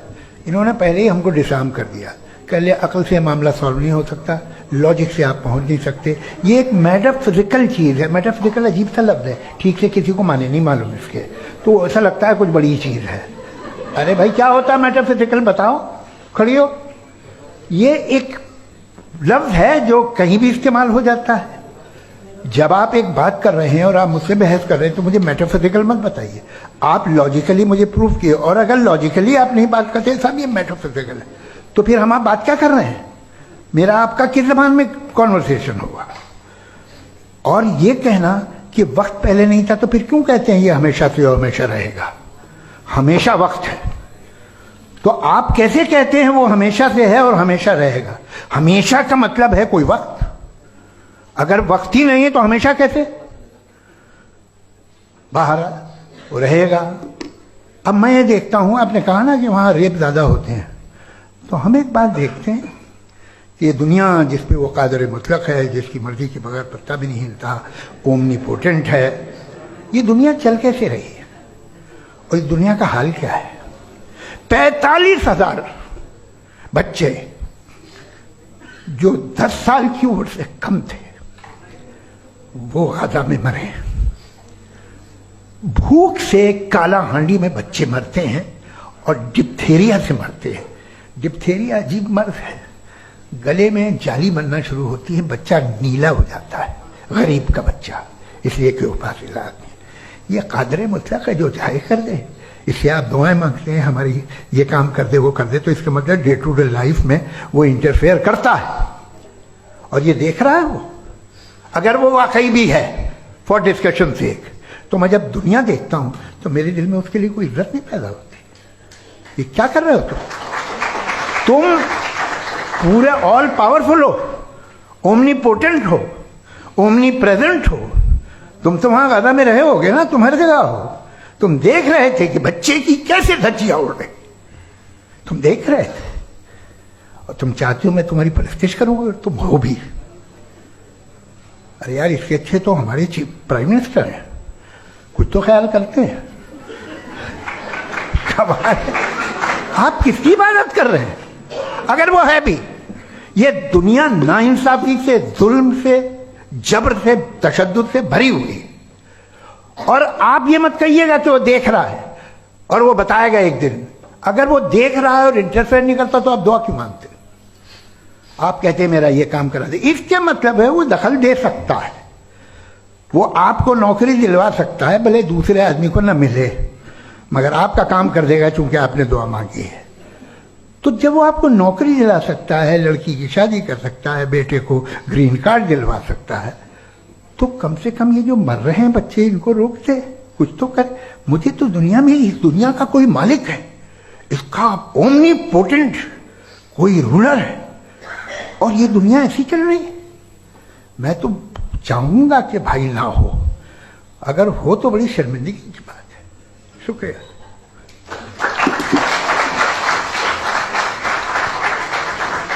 देवियों और सज्जनों, इस बहस के 2 राउंड और 2 रिबटल पूरे हो चुके हैं। अब सबसे जरूरी और सबसे मुश्किल राउंड शुरू हो रहा है, क्रॉस एग्जामिनेशन का। अब इन विद्वानों की सज्जनता की एक परख भी होगी और वक्त हमने 16 मिनट का तय किया है। पहला सवाल आप पूछना चाहेंगे? जी बिल्कुल। पहले बोले भी आप माइक ले लीजिएगा हाथ में, नीचे से। जी मैं बोलता हूँ, ये डायस हटा सकते हैं क्या हम थोड़ा क्विकली? डायस पीछे कर दीजिए बस थोड़ा सा, है ताकि ये जो दाएं बाएं लोग बैठे हैं इसे हटा ही दीजिए। अब हम वहां तो जाने वाले नहीं। आराम से आराम से दोनों तरफ से हटा दीजिए।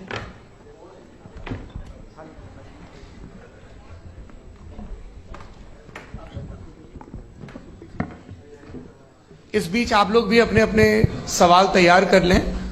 ये ध्यान रखेंगे कि मैं यहां से सवाल लूंगा, आप लोगों को अपना हाथ ऊपर करना है, अपना नाम बताना है और अधिकतम 3 वाक्यों में अपना सवाल पूरा करना है। कई लोग सवाल की जगह भाषण देने लगते हैं, उससे आज बचना है। जी मुफ्ती साहब, पहला सवाल आपका, 16 मिनट है, हम दोनों लोगों के सवाल लेंगे। जी बहुत शुक्रिया। आपकी जो अभी बात हुई बहुत अहम थी, मैं इसको चाहूंगा कि आगे डिस्कस करूं, लेकिन चूंकि अभी ये वो सेगमेंट है क्रॉस एग्जामिनेशन, तो सबसे पहला सवाल आपसे ये है कि जो मैं इतनी देर से कॉन्टिंजेंसी आर्ग्यूमेंट आपको बता रहा था, ये अकल से ही बता रहा था हजरत, आप ये बताएं कि आप इन्फिनिट रिग्रेस ऑफ कॉजेस को पॉसिबल मानते हैं या नेसेसरी बीइंग के एग्जिस्टेंस को सही समझते हैं? चूंकि 2 ही ऑप्शन हो सकता है, आप ये बताएं। देखिए, आपको मैं ईमानदारी से बात करूं, एक तो मैं कॉन्टिजेंसी वर्ड ठीक से समझता नहीं, और इस वक्त भी जो आपने अंग्रेजी के अल्फाज इस्तेमाल किए वो ज़रा थोड़े से मुझे डिफिकल्ट और कॉम्प्लिकेटेड रहे, तो आप ज़रा सिंपल जबान में सवाल कर सकते हैं? बिल्कुल कर सकता हूं। जी। यूनिवर्स की हर चीज कॉन्टिंजेंट होने का मतलब यह है कि वो अपने एग्जिस्टेंस में किसी के ऊपर डिपेंडेंट है। जो भी चीज डिपेंडेंट होगी वो चीज इंडिपेंडेंट नहीं हो सकती, तो उसका कोई ना कोई कॉज होगा। तो अब आप क्या समझते हैं कि ये इन्फिनिट रिग्रेस है, यानी कॉज पर कॉज, कॉज पर कॉज, कॉज पर कॉज, और कभी कोई यानी ये एंडलेसली चलता रहा? क्योंकि अगर ऐसा होगा तो हम तो एग्जिस्टेंस में आते ही नहीं। लॉजिकली ये मुत्तफक अलैह चीज है, मुत्तफक अलैह अग्रीड अपॉन। इस पे हमने एग्री किया था कि मुश्किल शब्द आएगा तो अर्थ बताना पड़ेगा। तो इन्फिनिट रिग्रेस तो पॉसिबल नहीं है, तो कहीं ना कहीं आपको रुकना पड़ेगा ऐसे नेसेसरी बीइंग पर। नहीं, कोई जरूरत नहीं रुकने की। किसने कहा आप रुकना पड़ेगा? आप रुकते हैं खुदा पे, आप नहीं रुकते। आप कहते हैं वो हमेशा से, जब उस वक्त से है जब वक्त नहीं था। आप कहाँ रुकते हैं कि अब हुआ था वो? आप नहीं कहते। हम क्यों नहीं मान सकते कि यूनिवर्स जो है और बल्कि मल्टीवर्सेस जो है वो हमेशा से हैं, वो बनती है, बिगड़ती है। एक हमारे यहाँ एक चीज़ है ब्लैक होल, वो समेट लेता है वापस, फिर ब्लास्ट होता है, फिर फैल जाता है। और इसमें हमारी तो खैर कोई औकात ही नहीं है इंसान की।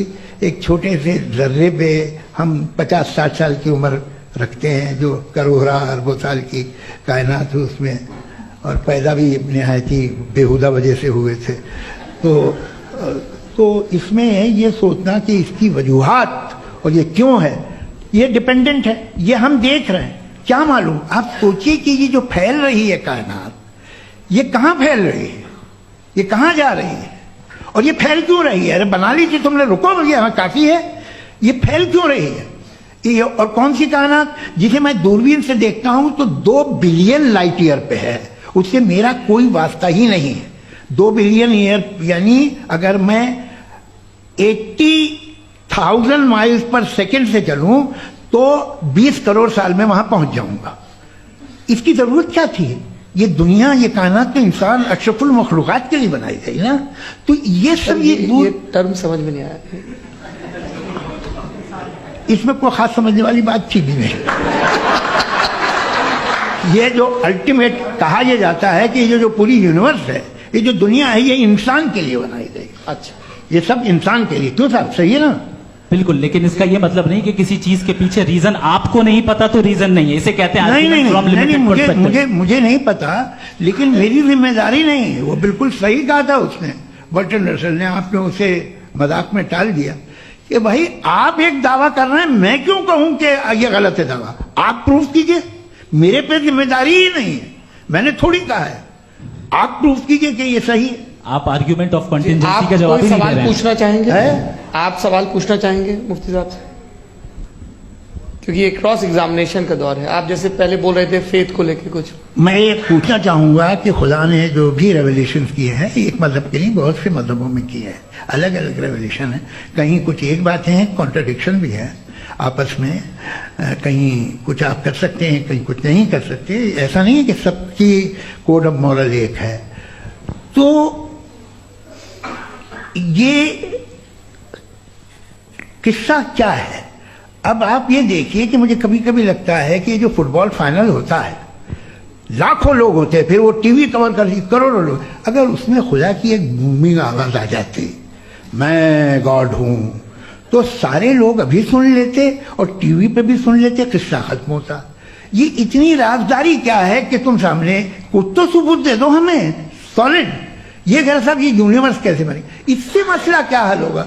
मैं पूछूंगा आपसे खुदा कैसे बना, क्यों नहीं पूछूंगा कैसे बना? बल्कि वो तो कायनात से कहीं ज्यादा इंटेलिजेंट है, कायनात से कहीं ज्यादा कॉम्पिटेंट। जी वो हमेशा से है, आप कहेंगे मैं मान लूंगा। अच्छा दोयम वो कादिर मुतलक, यानी कादिर मुतलक का मतलब ओमनीपोटेंट, वो जो चाहे कर सकता है, आपको नौकरी दिलवा सकता है, आपकी अच्छी जगह शादी करवा सकता है, आपके पड़ोसी का मुकदमा हरवा सकता है, आपको जिता सकता है, सब काम करता है। थोड़ा सा माइक क्लोज जी। वो इस दुनिया को चला कैसे रहा है, ये दुनिया कैसे चल रही है, आपको इस पे हैरत नहीं होती? या कयामत के बाद कभी एक जस्टिस होगा, जब ये बच्चा मर चुका होगा जिसकी धज्जियां उड़ गई बम से, इसको इंसाफ मिलेगा तब? अच्छा अब जवाब दूं? हाँ दीजिए। मैं वही इसीलिए आप की तरफ आता। सबसे पहले आपने रेवलेशन और स्क्रिप्चर्स की बात की, इस पे मैं बात कर सकता हूं लेकिन आज नहीं करूंगा क्योंकि वक्त कम है, कभी और इस पे डिस्कस करेंगे। मैं तैयार हूं उस पे भी बात करने के लिए। ये अभी से राउंड 2 की भूमिका तय हो रही है। Does God exist round 2? जी चूंकि आज गॉड के एग्जिस्टेंस पे बात है तो मैं उसी के रिलेटेड जो है आपके सवालात को एंटरटेन भी करूंगा और मैं भी पूछूंगा। आपने कहा कि आपने साबित ही नहीं किया, जबकि आर्ग्यूमेंट ऑफ कॉन्टिजेंसी बुनियादी आर्ग्यूमेंट है। आप मुझे कॉन्टिजेंसी का मतलब बताइए, आपका मतलब क्या कॉन्टिजेंसी? कॉन्टिजेंसी का मतलब यह हुआ कि हर वो वजूद जो किसी भी चीज का पाबंद है, हर वो वजूद या हर वो चीज जो अपने एग्जिस्टेंस में किसी भी चीज के पाबंद है और उससे बाउंड है, उसको उसकी जरूरत है, उस पर डिपेंड करती है, तो जाहिर सी बात है कि उसका कोई ना कोई कॉज होता है। ये तो अक्ल की बात है, ये आप रीजनिंग की बात करते हैं, मैं वही कर रहा हूं। दूसरी चीज आपने ये बात कही कि इतने बिलियन लाइट ईयर्स दूर है, उसका मेरा क्या लेना देना। फिर मेरे ख्याल से आपको ये नहीं कहना चाहिए I think therefore I am an atheist. आपको सोचना चाहिए, सिर्फ आप एक लिमिटेड दायरे में रहकर नहीं सोचें बल्कि बाहर निकलकर सोचें। आपने तीसरा सवाल किया, आपने 2-3 सवाल एक साथ। ऐसी बातें ना कीजिए, कुछ लोगों को इतराज हो जाएगा आप पे कि आप कुछ भी सोचिए, ये इजाजत आपको है नहीं, मुझे है।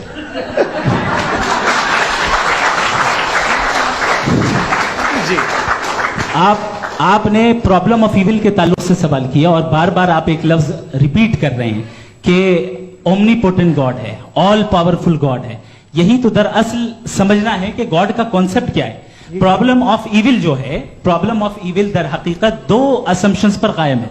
अगर आप इन 2 असम्पशंस को समझ जाएं तो ये प्रॉब्लम नहीं रहेगी, आर्ग्यूमेंट आपको समझ में आ जाएगी कि ये कोलैप्स कर जाता है। पॉइंट नंबर 1, यानी जो आपका सबसे पहला फॉल्स असम्पशन है कि गॉड मर्सीफुल है, ओमनीपोटेंट है, दुनिया में जुल्म हो रहा है। लेकिन आपको यह समझना चाहिए कि हमारे वर्ल्ड व्यू के मुताबिक गॉड सिर्फ ओमनीपोटेंट और सिर्फ मर्सीफुल नहीं है, बल्कि वो ऑल वाइज भी है और वो ऑल नोइंग भी है। उसके हर काम के पीछे हिकमत और विजडम है। ये कोई जरूरी नहीं है कि वो हिकमत और विजडम आपको समझ में आए या मुझे समझ में आए। अगर आप जो समझ रहे हैं उसके मुताबिक आप फैसला कर रहे हैं, ये लिमिटेड पर्सपेक्टिव से आर्ग्यूमेंट है। और इस चीज को हम अपनी दुनिया में, अपने लाइफ में, डेली लाइफ में इस प्रिंसिपल को एक्सेप्ट करते हैं। हम जब किसी डॉक्टर के पास जाते हैं, डॉक्टर के पास जाकर वो अगर उसने हमें कोई दवाई दी है तो हम ये तो नहीं कहते कि जब तक आपके पास जितना नॉलेज और जितना विजडम नहीं है, आपने क्यों ये दवाई दी है, तब तक हम इस चीज को एक्सेप्ट नहीं करेंगे। नहीं कहते, हम उसकी अथॉरिटी को तस्लीम करते हैं। क्यों? क्योंकि उसकी हम जानते हैं कि वो नॉलेजेबल है, वो विजडम वाला है, हमसे ज्यादा नॉलेज और हमसे ज्यादा विजडम है। बताएं सर। डॉक्टर में और खुदा में बड़ा डिफरेंस है। डॉक्टर पढ़ा लिखा होता है, एक तो मैं उसकी बात सुनूंगा। दो ये नहीं कुछ जवाब तो ये भी नहीं है सर आप प्लीज, ये आ जाइए, अगर चलिए। सब ऑडियंस से बोलने लगेंगे तो हाँ। फिर मतलब नहीं नहीं, सिविलाइज बहस का। मतलब आप ये कहें कि क्योंकि आप डॉक्टर पे बिलीव करते हैं इसलिए खुदा पे बिलीव किए, क्या ये मिसाल आपको समझाने के लिए। आर्गुमेंट है, इस पे आपको एतराज नहीं है। तो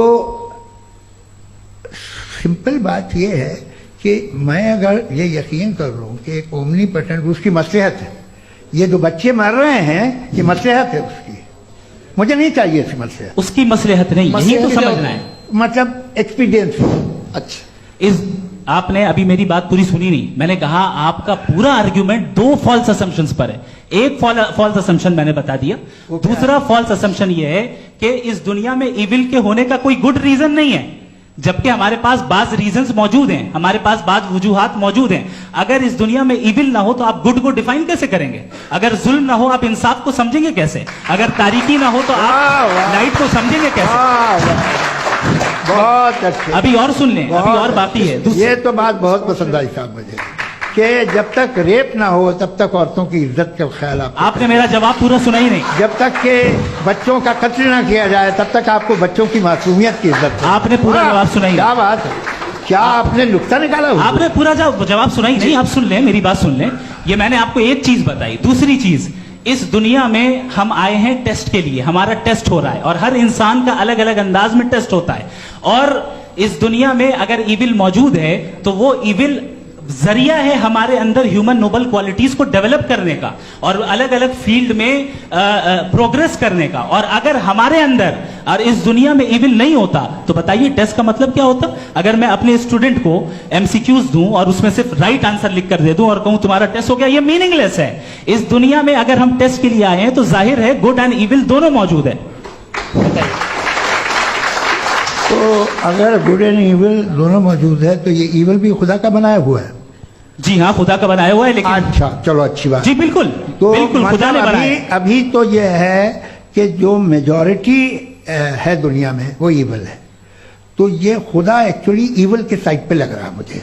बिल्कुल भी नहीं, मैं बताता हूं। मेजॉरिटी में तो वो है। क्या बात कर रहे हैं भाई आप? मैं बहुत कोई भी जो मुंसिफ होगा, चाहे आपका अपना घर हो जिसके आप सबसे बड़े हैं, चाहे आपकी ऑर्गेनाइजेशन हो जो आप चलाते हैं, वहां पर आप इविल रखेंगे साबित करने को कि बाकी लोग शरीफ हैं। मेरी बात सुन क्या लें। ये आर्ग्यूमेंट ही गलत है? अगर कि जब तक के कोई इविल नहीं होगा तब तक के शरीफ आदमी शरीफ नहीं लगेगा। अगर एग्जामिनर गलत ऑप्शन दे रहा है तो एग्जामिनर इविल नहीं हो गया, जो गलत ऑप्शन को सेलेक्ट कर रहा है वो फेल होगा। क्रिएटर ने इविल को बनाया है लेकिन वो इविल नहीं है। अच्छा सुनिए मेरी बात, एक- लेट मी कंप्लीट सर। जी जी। क्रिएटर ने इविल को बनाया है टेस्ट के लिए, वो इविल नहीं है। इविल वो होगा जो उसे इख्तियार करेगा। छुरी को बनाने वाला गलत नहीं होता है, छुरी का गलत इस्तेमाल करने वाला गलत होता है। रेप को कैसे गलत इस्तेमाल करते हैं? रेप इंसान के फ्री विल का नतीजा है। ये रेप कैसे गलत इस्तेमाल होता है? ये मुझे अब सुन लें, अब सुन लें। गलत इस्तेमाल होता है। हाँ मैं बता रहा हूँ ना, रेप कैसे गलत इस्तेमाल? मैं बता रहा हूँ कि जो इविल इस दुनिया में मौजूद है उसके कई सारे तरीके हैं। एक तरीका इंसान का अपना फ्री विल है। अब अगर कोई रेपिस्ट रेप कर रहा है तो इसका गॉड का कसूर नहीं है, वो अपने फ्री विल का गलत इस्तेमाल कर रहा है, उसको सजा मिलनी चाहिए। अच्छा। और उसी के लिए जहन्नम बनाई गई है। ये फ्री विल का भी बड़ा चक्कर। आप जब कोई बुरा काम करते हैं या कोई बुराई होती है तो ये कहा जाता है कि ये फ्री विल है। 7 billion free wills are moving on this planet. 7 billion free will. और एक आदमी अपनी फ्री विल से मुझे कत्ल कर दे तो मैं खुदा की मर्जी से मरा हूं कि इसकी फ्री विल की वजह से? मेरी मौत खुदा के हाथ है या ये फ्री विल वाले के हाथ है? खुदा ने फ्री विल का निजाम बनाया है और उस निजाम का गलत इस्तेमाल करके कोई आपको मार रहा है, इस्तेमाल करके मेरा कत्ल कर देता है। अब मेरी मौत का जिम्मेदार कौन है? वो इंसान जिम्मेदार है। वो इंसान। जी। तो ये कहना कि और उसको सजा मिलेगी। तो अब आप आगे चलिए कि ये तय करना कि अल्लाह ही या खुदा, सॉरी अल्लाह नहीं, खुदा ही जिंदगी देता है, खुदा ही मौत देता है, ये गलत है। बिल्कुल गलत नहीं है। हाँ, नहीं, निजाम उसी ने बनाया फ्री विल का, निजाम मौत और हयात का उसी ने बनाया। You are contradicting yourself. अभी आपने कहा कि एक आदमी ने फ्री विल से आपको मार दिया, इसमें उसे फ्री विल दी गई थी, उसने गलत इस्तेमाल किया। 7 billion free wills are moving on this planet, और आप चाह रहे हैं कि मैं सिर्फ खुदा का ध्यान करूं। ये 7 बिलियन फ्री विल्स को मुझे लुक आफ्टर करना पड़ेगा कि नहीं? ये तो तबाहियां कर रही हैं, और तबाहियां ज्यादा हो रही हैं। बिल्कुल। तो अगर आप बताएं अगर खुदा नहीं है फॉर एग्जाम्पल, तो आप इविल को कैसे डिसाइड करेंगे? यानी how can you define evil objectively without God? Evil को डिफाइन करिए। देखिए, दुनिया में 2 तरह के जानवर हैं, एक जो अकेले रहते हैं जंगल में, और एक जो ग्रुप्स में रहते हैं। ग्रुप में जो भी रहेगा, चाहे वो आपका फाउंडेशन हो, चाहे कोई क्लब हो, चाहे कोई पॉलिटिकल पार्टी हो, चाहे कोई यूनिट हो, उसमें आपको इंटरैक्ट करने के रूल बनाने पड़ेंगे। यानी लोग तय करेंगे। लोग तय करेंगे। अगर लोगों ने ये तय किया कि किसी का रेप करना सही, आप जस्टिफाई करेंगे? नहीं, आपका फाउंडेशन तो ये हो गया ना कि लोग ही विल डिसाइड करेंगे। नहीं, अरे दुनिया में ऐसे ग्रुप्स हैं जो रेप को जायज मानते हैं सर्टेन हालात में। मैं डिटेल में नहीं जानूंगा, आप भी जानते हैं। ये जो आईसिस वाले थे, इन्होंने क्या किया था, तो उन्होंने क्या किया उसका खुदा से कोई ताल्लुक नहीं है सर। मैंने सिंपल सवाल किया कि इविल को आप डिफाइन करते कैसे हैं? आगे वापस आइए जी। आप साथ में तभी रह सकते हैं जब कुछ आप ऐसे उसूल डेवलप करें जिसमें हर एक का बेसिक तहफ़्फ़ुज़, हर एक का बेसिक राइट हो, और हर एक को कोई आराम मिले। यही तरीका है किसी भी ऑर्गेनाइजेशन जिसमें एक से ज़्यादा लोग हैं और वो ऐसे चलती है ज़िंदगी। उसमें अगर आप गड़बड़ करेंगे तो तबाही होगी, नुकसान होगा, बर्बादियाँ आएंगी। और अगर उसमें आप घर ले लीजिए ना, एक हस्बैंड है, एक वाइफ है, बच्चे हैं, वालदा भी हैं, 2 बहनें भी हैं, एक भाई भी है। अब इसमें कोई निज़ाम आपको चाहिए साथ में रहने का, और एक दूसरे पे भरोसा रहे, एक दूसरे के बहीख्वाह हों, एक दूसरे की मदद करें, ऐसी जिंदगी। सर आपकी बात आ गई। आप ये कह रहे हैं कि लोग डिसाइड करेंगे क्या सही है क्या गलत है, यही है? मेजॉरिटी डिसाइड करेगी क्या सही है क्या गलत है? अरे भाई बिल्कुल। मेजॉरिटी अगर ये कहे कि नाजी जर्मनी के साथ जिस तरह मेजॉरिटी थी कि जेनोसाइड करना सही, आप जस्टिफाई करेंगे? उस वक्त आपका ये सवाल सिर्फ उसके बाद क्लोजिंग। हाँ, उस वक्त प्लेनेट पे जो लोग थे, उनमें कितने लोग हिटलर को सही समझते? अच्छा, प्लेनेट की मेजॉरिटी तय करेगी, सोसाइटी की नहीं। प्लेनेट की मेजॉरिटी गॉड के एग्जिस्टेंस को सही मानती है, आप क्यों नहीं मानते?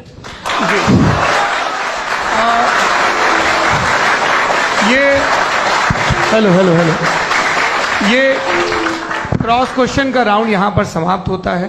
और ये बड़ा अच्छा है कि इस तरह से फ्रेगमेंट कर दिया गया है ताकि जो मरकरी ऊपर जा रहा है नीचे जवाब दे दूं। जी। प्लेनेट की ज्यादातर मेजॉरिटी कुछ दूसरे मजहबों के खुदा को मानती है। आप उन्हें क्यों नहीं? आप तो मेजॉरिटी की बात कर रहे हैं। अच्छा, ये क्लोजिंग आप ये कह रहे हैं इविल और गुड को डिसाइड मेजॉरिटी करेगी। मेजॉरिटी जो कर दे वो सही हो जाएगा। क्लोजिंग इसको जैसा आप ही लोगों ने तय किया है उसी फॉर्मेट को फॉलो कर लेते हैं। हाँ भाई, मैंने तो भले लोगों पे एतबार किया और तब मॉडरेशन तय किया। जी, आपके पास 5 मिनट का वक्त है, क्लोजिंग आर्ग्यूमेंट है, उसके बाद हम ऑडियंस से क्वेश्चन आंसर लेंगे जावेद साहब के क्लोजिंग आर्ग्यूमेंट के बाद। ओके, बहुत शुक्रिया जी। हमारा जो टॉपिक है डज गॉड एग्जिस्ट, मैं इस पे इतने एकेडमिक तैयारी करके आया था। मुझे था कि मैंने सोचा था कि कई सारे मैं आर्ग्यूमेंट्स दूंगा, लेकिन वक्त की भी किल्लत और जावेद साहब बार बार इधर उधर चले जा रहे थे तो उसको भी थोड़ा एंटरटेन करना पड़ गया।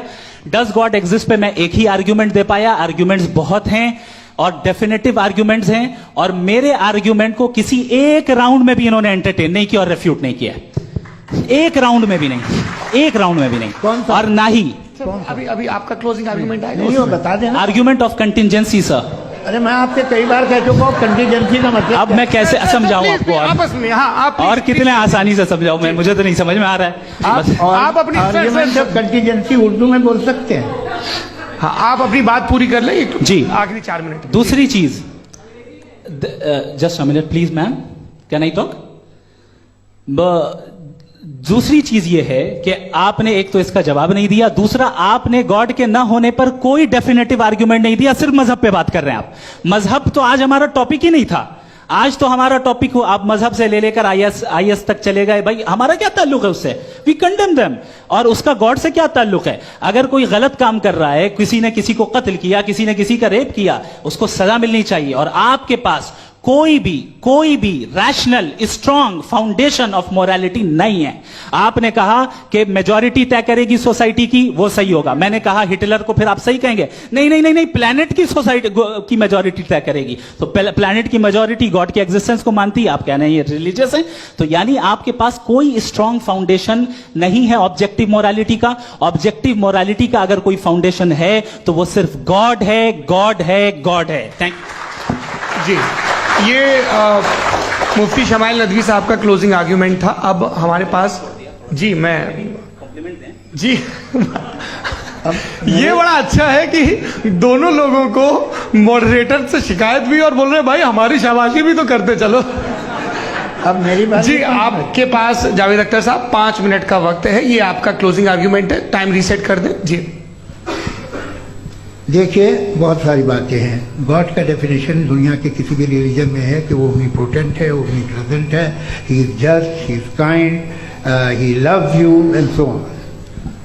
मैं जब दुनिया देखता हूँ तो मुझे कोई ऐसा सुप्रीम पावर यहाँ दिखाई नहीं देती है जो इंसान की बहबूदी के लिए कुछ कर रही हो, कमज़ोर को बचा रही हो, मदद कर रही हो, जालिम को पीछे हटा रही हो। मैं नहीं देखा, तारीख में नहीं।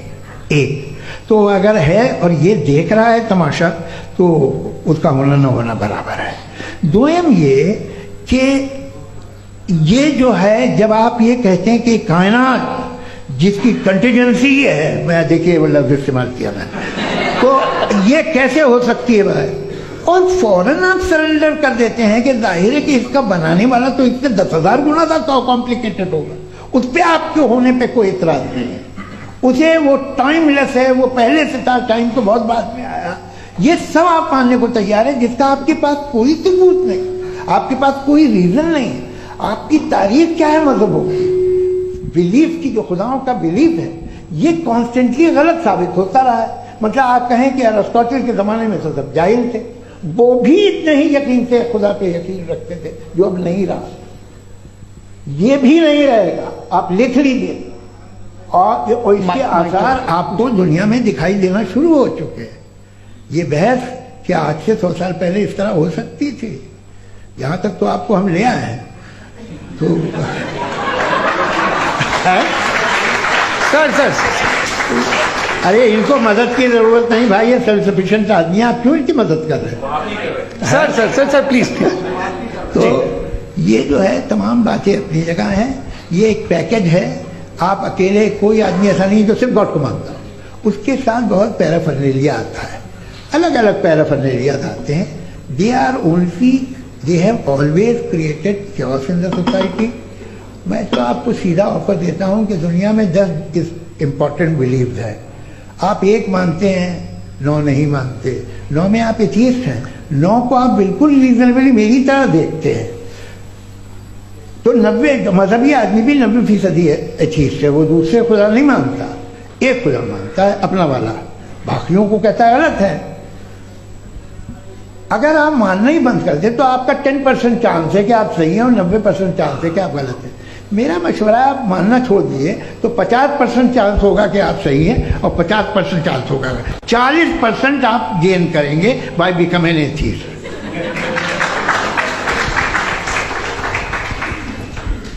ये एक फरसूदा ख्याल है, ये ख़त्म हो रहा है।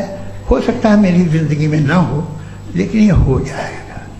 जो बातें ये इनको आप मेटाफिजिकल, ये वो ऐसे रिस्पेक्टेबल टर्म दे दिए, ये तो उन लोग के हैं जिन्हें ना फिजिक्स मालूम थी ना मेटा मालूम था, ये उन्होंने आपको दिए हैं।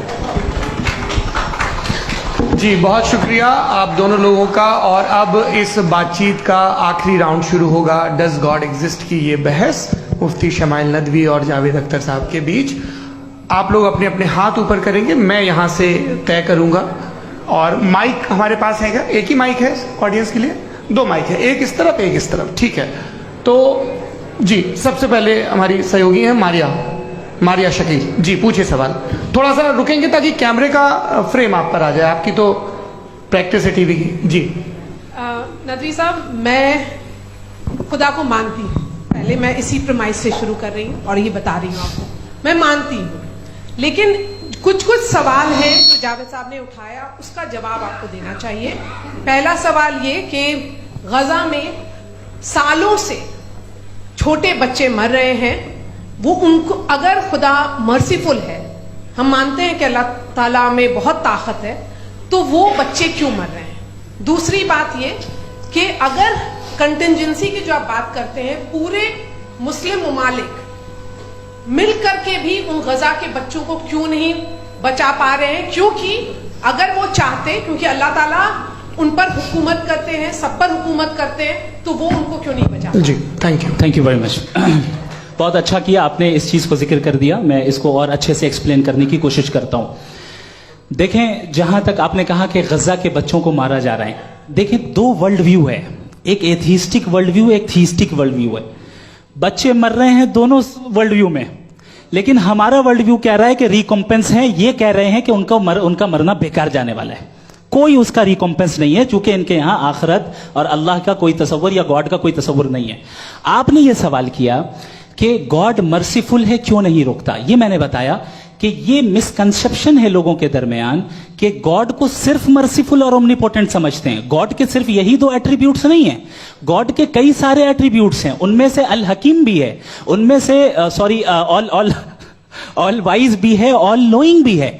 लिहाजा अगर इस दुनिया में किसी को तकलीफ आ रही है और गॉड उसको नहीं रोक रहा है, वो इसलिए नहीं रोक रहा है चूंकि इंसानों को फ्री विल दिया गया है। ठीक इसी तरीके से अगर एक डॉक्टर किसी छोटे बच्चे को इंजेक्शन लगा रहा है, उसे तकलीफ पहुंच रही है, उसके लिमिटेड पर्सपेक्टिव के एतबार से यह गलत हो रहा है और डॉक्टर बुरा है। लेकिन जब आप ब्रॉडर पिक्चर को देखेंगी, आपके और हमारे पास सिर्फ एक पिक्सल है, हमें इतना नजर आ रहा है कि गजा में कत्ल हो रहा है, लेकिन इसके पीछे कितना रिकॉम्पेंस उनको मिलने वाला है, पूरा पिक्चर गॉड के पास है। तो एक पिक्सल से आप पूरे पिक्चर को कभी भी जज नहीं कर सकती। आप इसमें कुछ जोड़ना चाहेंगे? आपको कुछ बोलना है इसमें? भैया आपने बहुत अच्छा जस्टिफिकेशन दिया, या आप वो जो वहाँ के प्राइम मिनिस्टर इजराइल के उन्हें भेजिए, वो बहुत खुश होंगे। आप जस्टिफिकेशन दे देना कि अगर गॉड नहीं है तो बच्चे क्यों मर रहे हैं, आप बताएं। वो ये सवाल पूछ रहे हैं कि अगर आप ईश्वर का अस्तित्व नहीं मानते हैं तो उन बच्चों की मौत को आप कैसे इंटरप्रेट करते हैं? भाई ये दुनिया जो है, जो ताकतवर लोग होते हैं वो एक नाइंसाफी करते हैं। तो ये अच्छा काम है आपके नजदीक, तो नेचर नाइंसाफी पे मबनी है। अरे मेरे भाई, आप नेचर की कहाँ बात कर रहे हैं, तो इंसान की बात। तो फिर जब मैं इंसान की बात कर रहा था, आप नेचर की बात करने लग गए। क्रॉस एग्जामिनेशन नहीं। हाँ, अब आप मुझे बोलने नहीं देंगे तो अलग बात है, आप बोलिए, मैं मुझे कोई जी नहीं, ये क्रॉस एग्जामिनेशन, मुझे बोल तो लेने दीजिए। जी बोलिए। ठीक है, बात ये है कि ह्यूमन सोसाइटी तभी साथ में रह सकती है जब वो मोहब्बत से, एकता से, एक दूसरे के एहतराम करके रहे। इसके अलावा पॉसिबल नहीं, अकेले तो इंसान रह नहीं सकता। वहाँ पर कुछ लोग हैं जो फाउल करते हैं, वो फाउल हमेशा से तारीख में होता आया है। आज ये हो रहा है, जो हो रहा है बहुत बुरा हो रहा है, बहुत जालिमाना है, बहुत जाबराना है। उसको आप कहें कि ये बच्चों को कॉम्पनसेशन मिल जाएगा या इसकी मतलब इंजेक्शन है, इंजेक्शन तो हेल्थ के लिए दिया जाता है। आप ये कह रहे हैं कि ये बच्चों की जो धज्जियां उड़ रही हैं ये इंजेक्शन है, ये टेस्ट है, ये टेस्ट है, और उस टेस्ट में उनको ऐसा रिकॉम्पेंस मिलेगा जो आपके तस्वुर के बाहर है। ये आप 3 बरस के बच्चे को बारूद से उड़ा के टेस्ट ले रहे हैं। वाह, वो नहीं ले रहा है, खुदा नहीं उड़ा रहा है, इजराइल उड़ा रहा है। जी, ये तो उसको कंडेम करें। अगला सवाल लेते हैं प्रोफेसर पुरुषोत्तम अग्रवाल। मुफ्ती साहब, एक निवेदन आपसे है कि कम से कम थोड़ा सा माइक क्लोज, एक रिलीजियस और फिलोसफिकल कर मैम प्लीज। एक रिलीजियस और फिलोसफिकल ट्रेडिशन है जो ब्रह्मांड को यानी यूनिवर्स को ही अंतिम मानती है। सर्वम खलु इदम ब्रह्मम, this is Chandogya Upanishad, and it completely rules out the existence और नेसेसिटी, आपके शब्दों में necessity of a creator. The creation itself is the creator. तो एक मिनट प्लीज। दूसरा जो सवाल आपने अभी, जो आप बार बार कह रहे हैं कि भगवान विद्वान भी है, वाइज, सब जानने वाला, तो अगर विजडम में दुनिया भर के पापों और अत्याचारों को बर्दाश्त करना शामिल है, तो फिर इसका मतलब ये हुआ कि अगर मैं फ्री विल से उसको अपोज करता हूं तो ईश्वर की विजडम और मेरी फ्री विल में कॉन्ट्राडिक्शन है। Because when I am opposing whatever is happening in Gaza, then I am opposing the God's will. और गॉड्स विजडम जवाब लेते हैं क्योंकि तो गॉड की विजडम में, एक मिनट सर प्लीज सर। ये एक जुमला, गॉड की विजडम है कि गाजा में जो कुछ हो रहा है वो हो रहा है, मैं उसको अपोज कर रहा हूं, तो मैं गॉड की विजडम के खिलाफ जा रहा हूं। एक सवाल। दूसरा ये नहीं आपने दो ऑलरेडी। सर आप और सवाल कर लें, लेकिन मुझे दो जवाब दे। पहले आपने ये कहा, सुनिए मेरी बात सुनिए। भाई इजराइल के गॉड के मुताबिक तुम्हारा ठीक हो रहा है ना? नहीं हो रहा है, सीख नहीं हो रहा है। मैं बता रहा हूँ क्या हो रहा है, आप तशरीफ रखें, मैं बता रहा हूँ क्या हो रहा है। Let me complete please. एक सेकंड गाइस, एक सेकंड। ये देखिए ऐसा है कि ये सब बड़ा आपस में विचार विमर्श के बाद ये तय हुआ था कि कुछ नियम बना लिए जाएं ताकि एक टाइम बाउंड बातचीत चले। और भाई साहब आप बड़ा जरूरी काम कर रहे हैं, लेकिन कैमरे के फ्रेम में आके उस काम को गड़बड़ कर दे रहे हैं। ठीक है गुरु, अब मेरे को कहीं का गुस्सा कहीं निकालना था, सॉरी।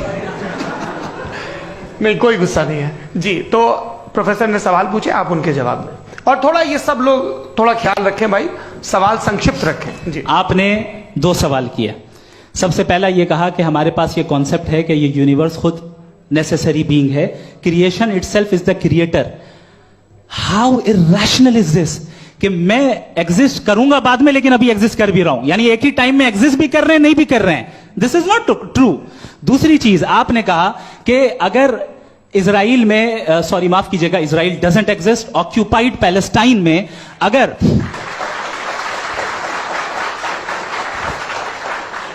ऑक्यूपाइड पैलेस्टाइन में बच्चों को मारा जा रहा है फ्री विल की वजह से और गॉड नहीं रोक रहा, ये कॉन्ट्राडिक्शन है। ये बताइए कि एक एग्जाम में एक बच्चा गलत आंसर लिख रहा है, सुनिए, एग्जामिनर चाहे तो रोक सकता है, क्यों नहीं रोक रहा है? ये कॉन्ट्राडिक्शन है, ये कॉन्ट्राडिक्शन नहीं है। माइक नहीं सर, ये आपस में जी, ये क्या आपका सवाल? माइक दीजिए। फ्री विल दिया गया है टेस्ट के लिए, अकाउंटेबिलिटी के लिए। अगर फ्री विल नहीं होता तो आप कहते हैं हमें रोबोट बना दिया गया। नॉट मिसरिप्रेजेंट माय पोजीशन, आपकी जो भी पोजीशन, मैं अपनी फ्री विल के नाते, अपने ह्यूमन विजडम के नाते गाजा में हो रही अत्याचार का विरोध करता हूं। बिल्कुल करना चाहिए। के हिसाब से मैं गॉड की विजडम का विरोध कर रहा हूं? बिल्कुल नहीं, जो हो रहा है गॉड की, बिल्कुल भी नहीं, बिल्कुल भी नहीं। उसका वहां पर गाजा में कत्ल होना ये इंसानों के गलत इस्तेमाल का नतीजा है, फ्री विल के इस्तेमाल का नतीजा है। गॉड इसका हुक्म नहीं देता, उससे रोकता है। यही तो मसला है ना, आपके लिए कॉन्सेप्ट क्लियर नहीं भाई, आपने तो बताया था इंजेक्शन लगाने से बच्चे को तकलीफ होती है, ये इंजेक्शन लगा। सर आप ऐसे रेटोरिक स्टेटमेंट दें तब तो कोई मसला नहीं समझते रहेंगे। This is a rhetoric statement, this is not a logical argument sir. I am sorry, I am sorry. आखिरी 30 मिनट बड़े मुश्किल होने वाले हैं जी। मुफ्ती साहब आगे बैठे हैं, इनको माइक दीजिए। हाँ तरुण, माइक आप अपने पास रखिए, आपको कैमरे का फ्रेम पता है जी। सबसे पहले दोनों को मुबारकबाद। एक सर अपना आप नाम बता दें। आप अमेरिका में शिकागो में रहते हैं, इतना मुझे याद है। बताया आप, यासिर नदीम अलवाजदी मेरा नाम है। जावेद सर आपसे क्वेश्चन है इन्फिनिट रिग्रेस के ताल्लुक से। एक हाइपोथेटिकल सिनेरियो है, मसलन अगर आप सर माइक थोड़ा सा प्लीज क्लोज रखिए। ओके जी। अगर आप शायर इसलिए हैं कि आपके कोई उस्ताद शायर थे, और वो इसलिए शायर थे कि उनके कोई उस्ताद शायर थे, और इसी तरीके से हम माजी में पीछे चलते चलते चले जाएं और कहीं ना रुके, तो माफ कीजिएगा आप कभी शायर नहीं हो सकते। लेकिन आप शायर हैं, आपका शायर एग्जिस्ट करता है, इसका मतलब यह है कि आप कहीं ना कहीं रुके हैं। तो मेरा सवाल यह है कि क्या आप इन्फिनिट रिग्रेस ऑफ कॉजेस को लॉजिकल फैलेसी मानते हैं या नहीं मानते? हाँ या ना? मैं इन्हें लॉजिकल फैलेसी नहीं मानता हूं, लेकिन मेरा प्रॉब्लम यह है कि जब मैं नहीं मानता हूं तो I will continue with this logic जो फैलेसी नहीं हो। आप एक जगह रुक जाते हैं जाके, आप कहते हैं ये गेंद कैसे बनी, ये जजीरा कैसे बना, ये समंदर कैसे बना, ये ज़मीन कैसे बनी, और अचानक गॉड पे जाके आपको ब्रेक लग जाता है। एक बार आप सवाल नहीं करते कि भाई इनको बनाने वाला तो इनसे भी कॉम्प्लिकेटेड होगा, वो कैसे बना, उसके बारे में आपने इत्मीनान कर लिया, वो हमेशा से है। तो अगर आप उसे हमेशा से मानते हैं तो फिर ये मान लीजिए कि कायनात हमेशा से, क्या तकलीफ? हम वजूद में नहीं आते जी है? हम मौजूद नहीं। अच्छा सर क्यों नहीं होता? मैं बताऊंगा प्लीज। जैसे मैंने मिसाल दी आपके शेर, आपका शेर कभी वजूद में ना आता अगर शायर इसी तरह चलते रहते हमेशा। जी माइक मेरे ख्याल से एक सेकंड। इन्फिनिट रिग्रेस का कॉन्सेप्ट क्लियर नहीं हो पाया। ऐसे रहने दें, लेट्स मूव ऑन सर। ठीक है। हाँ थोड़ा सा मॉडरेटर का भी ख्याल रखें। नहीं आपने तो रखा है, आपने रखा है। यहाँ पे गौहर रजा साहब हैं, वो भी एक सवाल पूछना चाहते हैं। माइक यहाँ नीचे से ऑन कर दिए, नीचे। पहले तो ये कह दूं कि मैं उन बच्चों से शर्मिंदा हूं जिनको गजा में कत्ल किया गया, क्योंकि हमारे होते हुए कत्ल किया गया, लेकिन उससे ज्यादा शर्मिंदगी इस बात से हुई कि मुझे लगा कि मुफ्ती साहब उसको जस्टिफाई कर रहे हैं। बिल्कुल भी नहीं, आप बहुत ही गलत, मुझे लगा मैं गलत हो सकता हूँ। बिल्कुल गलत मैं है। सवाल पूछ रहा हूँ, सवाल मैं देखिए, सवाल अगर पूछ रहा हूँ। एक मैं जावेद भाई से डिसएग्री करता हूँ। एक सेकंड देखिए, अगर देखिए ऐसा, एक सेकंड आप सर, वेट वेट, अरे आप कुछ मेरे पहले मुझे अपनी बात कह लेने दीजिए। अगर ऑडियंस तय करेगी तो फिर मॉडरेटर का मतलब नहीं। मेरा आप सबसे ये कहना है, ये बहस दो लोगों के बीच में है, एक तरफ मुफ्ती साहब, एक तरफ जावेद साहब। पिछले 1.5 घंटे से ये लोग अपने अपने तर्क रख रहे हैं। आपकी इनसे इत्तेफाकी हो सकती है, ना इत्तेफाकी हो सकती है। मेरे उस्ताद मुझे सिखा गए हैं कि मुखामुखम में असहमति की गुंजाइश बची रहनी चाहिए।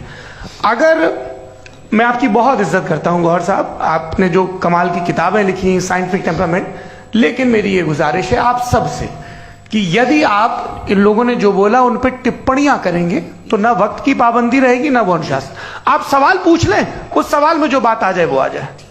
मैं जावेद साहब से डिसएग्री करता हूं, इसलिए जावेद साहब से सवाल पूछ रहा हूं। आपका सवाल जावेद अख्तर साहब से, और सवाल यह है मेरा कि जावेद साहब ने कई बार लॉजिक का इस्तेमाल किया कि साइंस में लॉजिक है और रिलीजन में लॉजिक नहीं है। मेरा ख्याल यह है कि रिलीजन में भी लॉजिक है, लेकिन उस लॉजिक की बेसिस यह है कि आप रुक जाते हैं, जिसका जिक्र जावेद साहब ने बार बार किया, यानी खुदा के तसव्वुर पे आते हुए, गॉड के तसव्वुर पे आते हुए रुक जाते हैं। और इसमें सवाल पूछना मतलब फॉरबिडन होता है। सवाल यह है कि क्या जावेद साहब इससे एग्री करते हैं कि साइंस की लॉजिक अलग है और रिलीजन की लॉजिक अलग है? बताइए सर। देखिए, 3 चीजें हैं, साइंस है, एक है मंतिक है, इस्तिदलाल है, और एक जो है कुछ भी नहीं है, फेथ है, अकीदा है। मैं अकीदे की लॉजिक का कायल नहीं हूँ। मुझे आप इस्तिदलाल से, लॉजिक से, रीज़न से समझाइए, मैं मानने को तैयार हूँ, मेरा क्या नुकसान होगा। लेकिन ये कि अकीदे पे मैं नहीं जा सकता हूँ। अकीदे का मतलब है कि तुम ये मान लो, सवाल ना करो, ये नहीं। आप सारी बातें करके, बड़ी साइंटिफिक बातें करके एक जगह जाके खुदा के हुदूद पे रुक जाते हैं, सरेंडर कर देते हैं। मैं सरेंडर करने को तैयार नहीं। That's all. जी, ये आगे सर बैठे हुए हैं, इनको माइक दीजिए। भाई वो आप पूछना चाह रहे थे ना भाई? हाँ, नहीं मैं ये, थैंक यू जी। आपका नाम? आसिम इफ्तिखार। आसिम जी, पूछिए।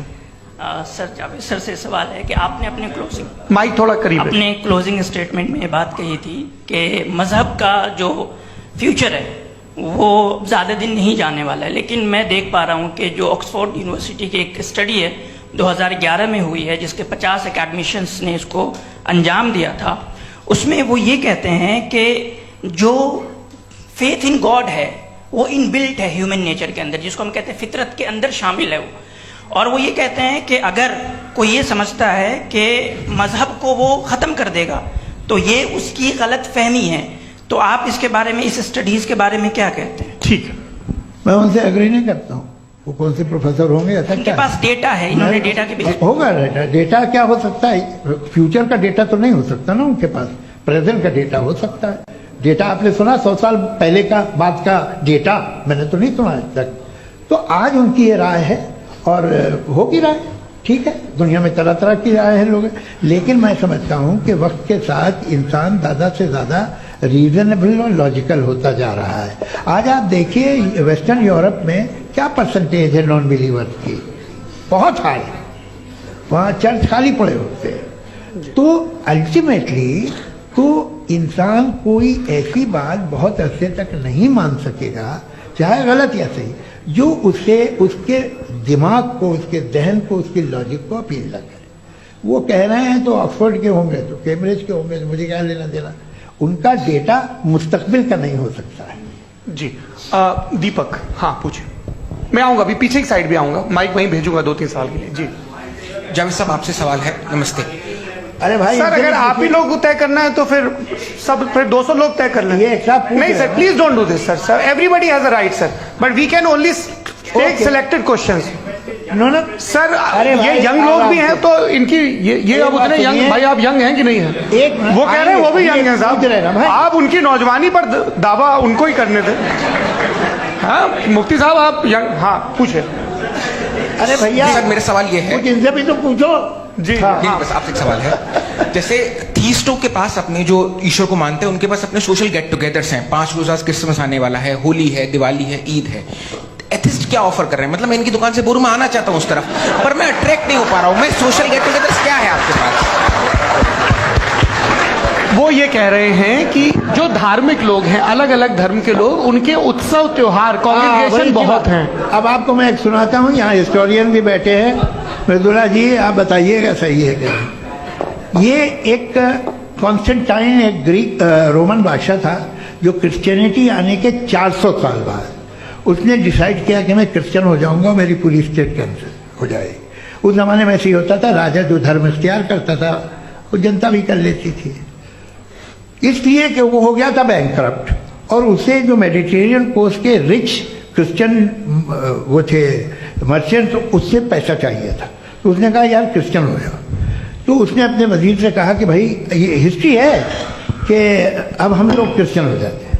पहले सर हो जाएंगे, कोई प्रॉब्लम नहीं है, लेकिन एक प्रॉब्लम ये है कि 17 दिसंबर से 25 दिसंबर तक जो पेगन फेस्टिवल होता, जो पेगन जो फेस्टिवल होता है वो बंद हो जाएगा, इसलिए कि हम क्रिश्चियन हो गए तो होगा नहीं। तो वो बच्चों को बहुत बुरा लगेगा, पब्लिक को बहुत इंजॉय करते हैं, खासतौर से 25 को मेन डे। उसने कहा ये तो सही कह रहे हो, ये जीसस क्राइस्ट की पैदाइश कब थी? कहते साहब वो अप्रैल में थी। नहीं कट करो, वो 25 दिसंबर को है।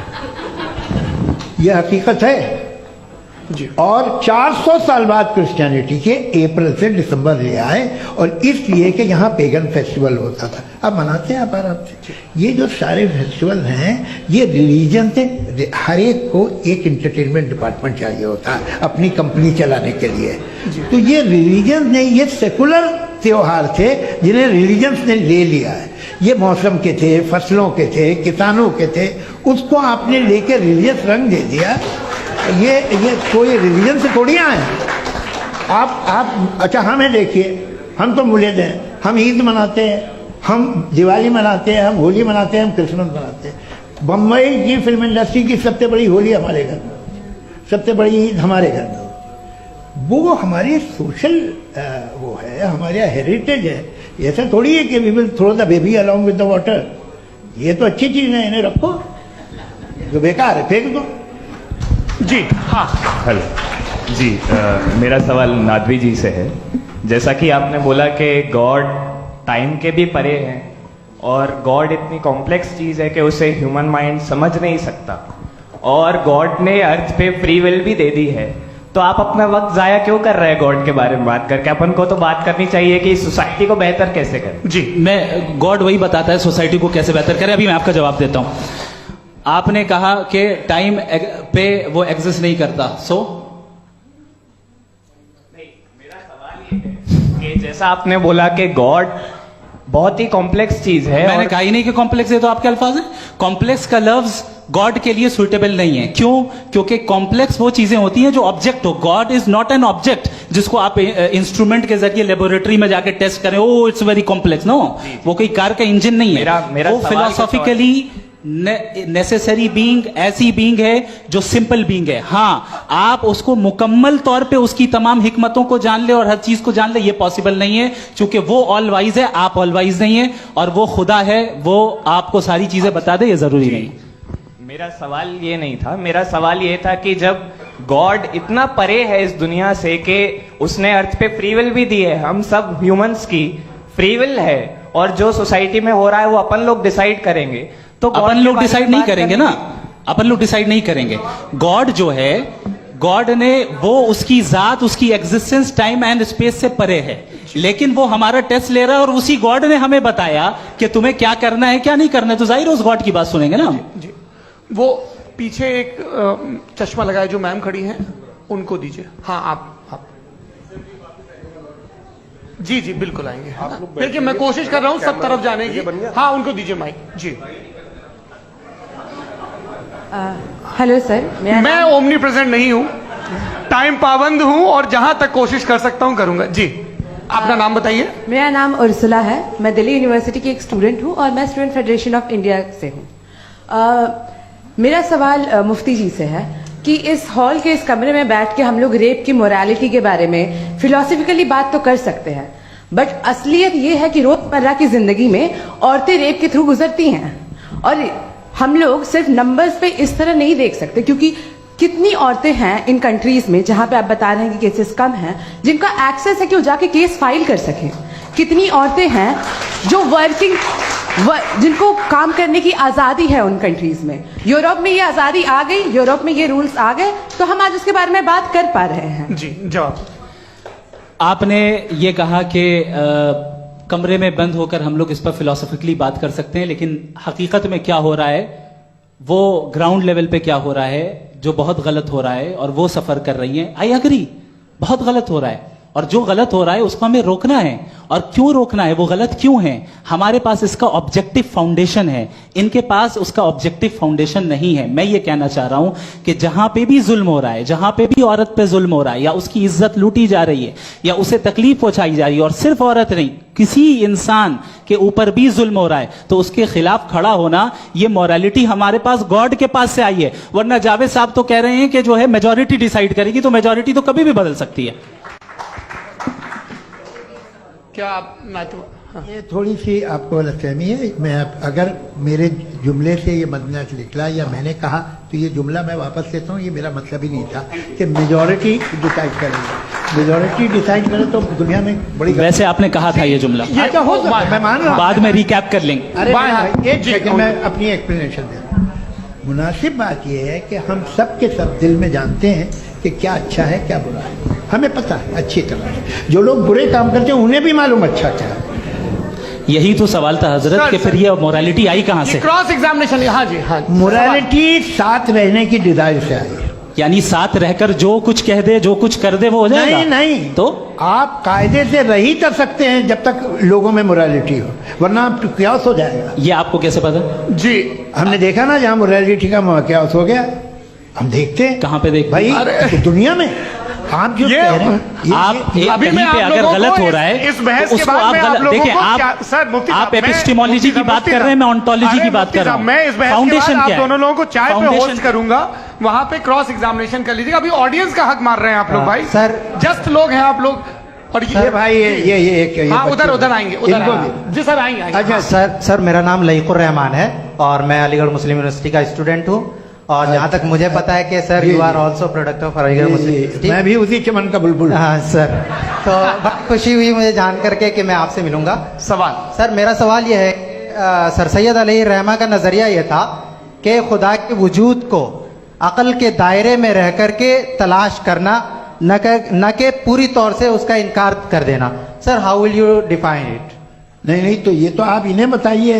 ये सवाल आपसे कि खुदा का वजूद साबित कर रहे हैं। नहीं तो सर आपने इनकार कर रखा है, इस वजह से मेरा क्वेश्चन। उन्होंने यही सर से एक सेकंड, सर सैयद ने यही कहा ना कि अकल से आप खुदा के वजूद को साबित नहीं कर सकते, यही कहा ना भाई। वो उन्होंने कहा कर सकते हैं और वो कर दिया गया आज। वो फोन तलाश करना या साबित करना अकल से नहीं हो सकता। अरे सवाल तो सुन लीजिए जी। अकल से नहीं हो सकता है, यही कहा ना आपने। अकल से हो सकता है। अरे वो यही कह रहे हैं भाई, आप बता रहे हो सकता है, वो तो कुछ और। आप अगर सर देखो नौजवान फोन ले लो, वो इतनी कमाल की यूनिवर्सिटी है। अरे भाई दे दो जरा, एक मिनट अरे दे दो भाई, मेरी बात सुनो, माइक पे बोलो ताकि जो लाखों लोग देख रहे हैं। माइक दे दो ना। अरे देंगे ना माइक, तुम ठहरो तो। हाँ सर, मेरा सवाल ये था कि सर सैयद अलैहि रहमा का एक नजरिया था अपना कि खुदा का जो वजूद है उसको अकल के दायरे में रह करके तलाश करना है, न कि पूरे तौर से इनकार कर देना है। ये उनका कॉन्सेप्ट था। लेकिन मेरा सवाल यह है कि आप इसको कैसे डिफाइन करते हैं, एक्सप्लेन कैसे करेंगे? मैं आपसे जानना चाहता हूँ, क्योंकि you are the product of Aligarh Muslim University. मुझे अकल के दायरे में रख के मैंने बहुत तलाश की, मुझे मिला नहीं। हाँ ये इधर वो चश्मा लगाए जो, हाँ उनको दे दीजिए। जी जी फटाफट पूछिए, बस 5 मिनट है, 5 मिनट में खत्म हो रहा है। हाँ अस्सलामुअलैकुम मुफ्ती साहब, एंड मेरा सवाल जावेद अख्तर साहब से। क्या नाम है आपका? अरे भैया सब मुझे तो पूछ रहे हो। हाँ, फैज पूछिए फैज साहब। तो मेरा सवाल ये है कि अभी जो एथियस्ट है वो problem of evil argument use कर रहे हैं अगेंस्ट मुस्लिम्स, राइट? कि इस दुनिया में इतना सारा इविल है और अगेंस्ट मुस्लिम तो यहाँ अगेंस्ट थियस्ट। हाँ थोड़ा सा करेक्ट कर लीजिए भाई, पूरी मशक्कत ही इसी बात की थी कि किसी एक मजहब पे बात न टिके। जी, तो बेसिकली ये आर्ग्यूमेंट ऐसा है कि इस दुनिया में इतना ज्यादा इविल एग्जिस्ट करता है और अगर एक ऑल गुड गॉड है तो वो रोकता क्यों नहीं है?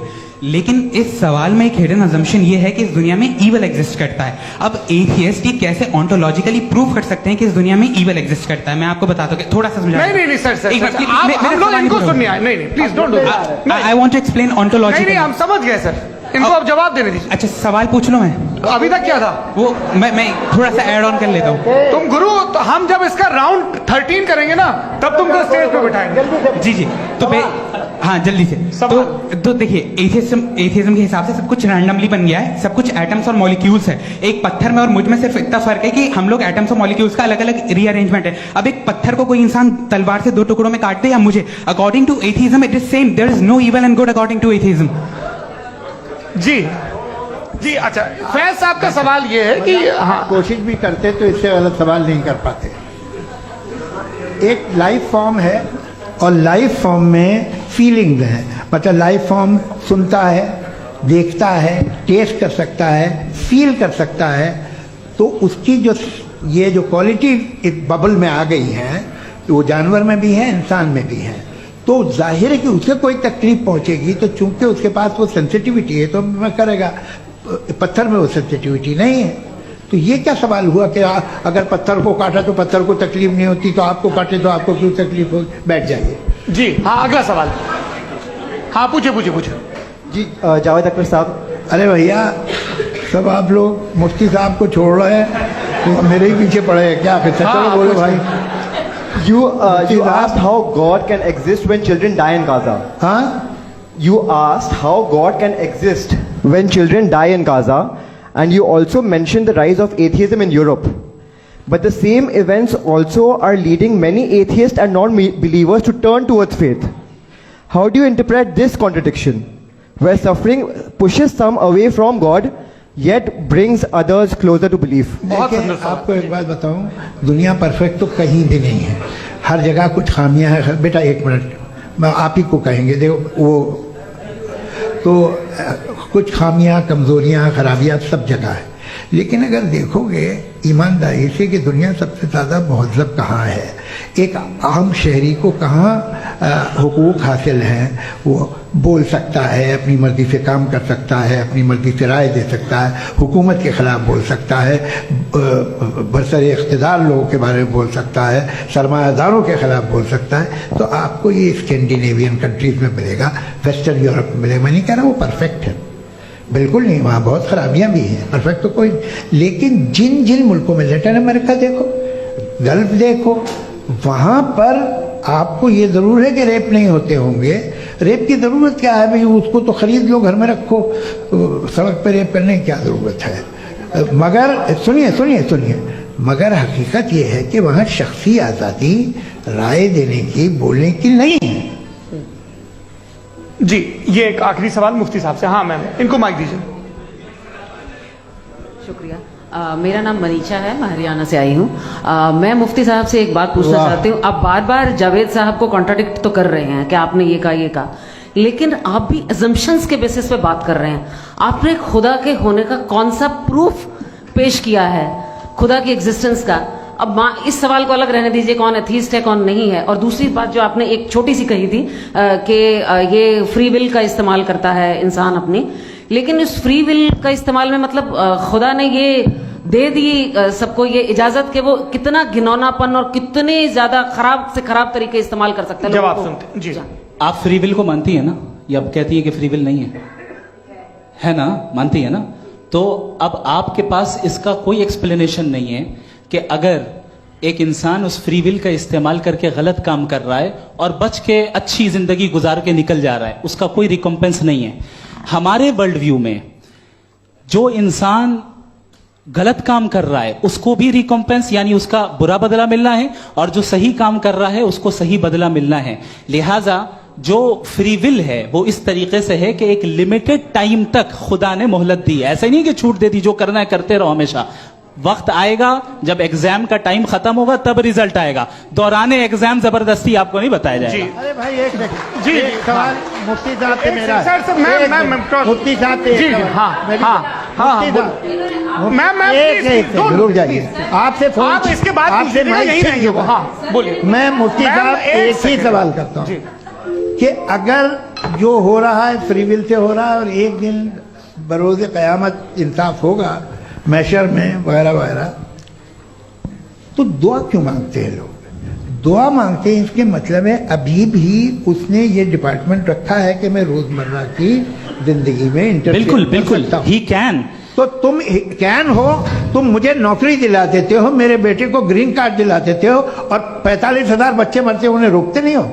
नहीं तो क्या आप ये कह रहे हैं कि इस दुनिया में जालिमों को कभी पकड़ ही नहीं होती है? अरे जो भी पकड़ होगी वो बच्चे रोते हैं। बिल्कुल, देखिए वो औरतें मैंने रोती अपने हैं, ओपनिंग जिनके बच्चे स्टेटमेंट में यही कहा था आप कि मुझे जनाब नौकरी जावेद दिलवा साहब सिर्फ रहे हैं, इमोशनल मेरी आर्गुमेंट बेटी की जैसे सही दिस इज जगह एन शादी इमोशनल करा रहे हैं। आर्गुमेंट। ये छोटे मोटे देवियों और इसके सज्जनों, पीछे देवियों और इसके सज्जनों, पीछे का रीजन मैंने बताया क्या है। देखिए, इसके मैं पीछे बार का बार यहाँ रीजन क्या है मैंने पर बताया। मंच से आप लोगों को सज्जनों इसलिए कह रहा हूं ताकि थोड़ा सा आपके कॉन्शियंस पे जोर रहे कि आपको ऑर्डर बचा के रखना है।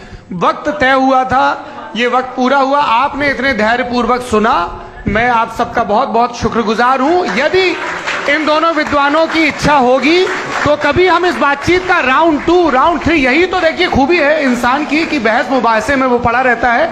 आप लोगों ने बड़े धैर्य का परिचय दिया, बहुत बहुत शुक्रिया। इसी के साथ ये बातचीत यहाँ पे आप समाप्त लोग को होती है। मैं एक बात बता दूं, ये सारी बहस हो गई, अब मुफ्ती साहब और बड़े मुफ्ती साहब इन सब के साथ मैं खाना खाने वाला हूँ।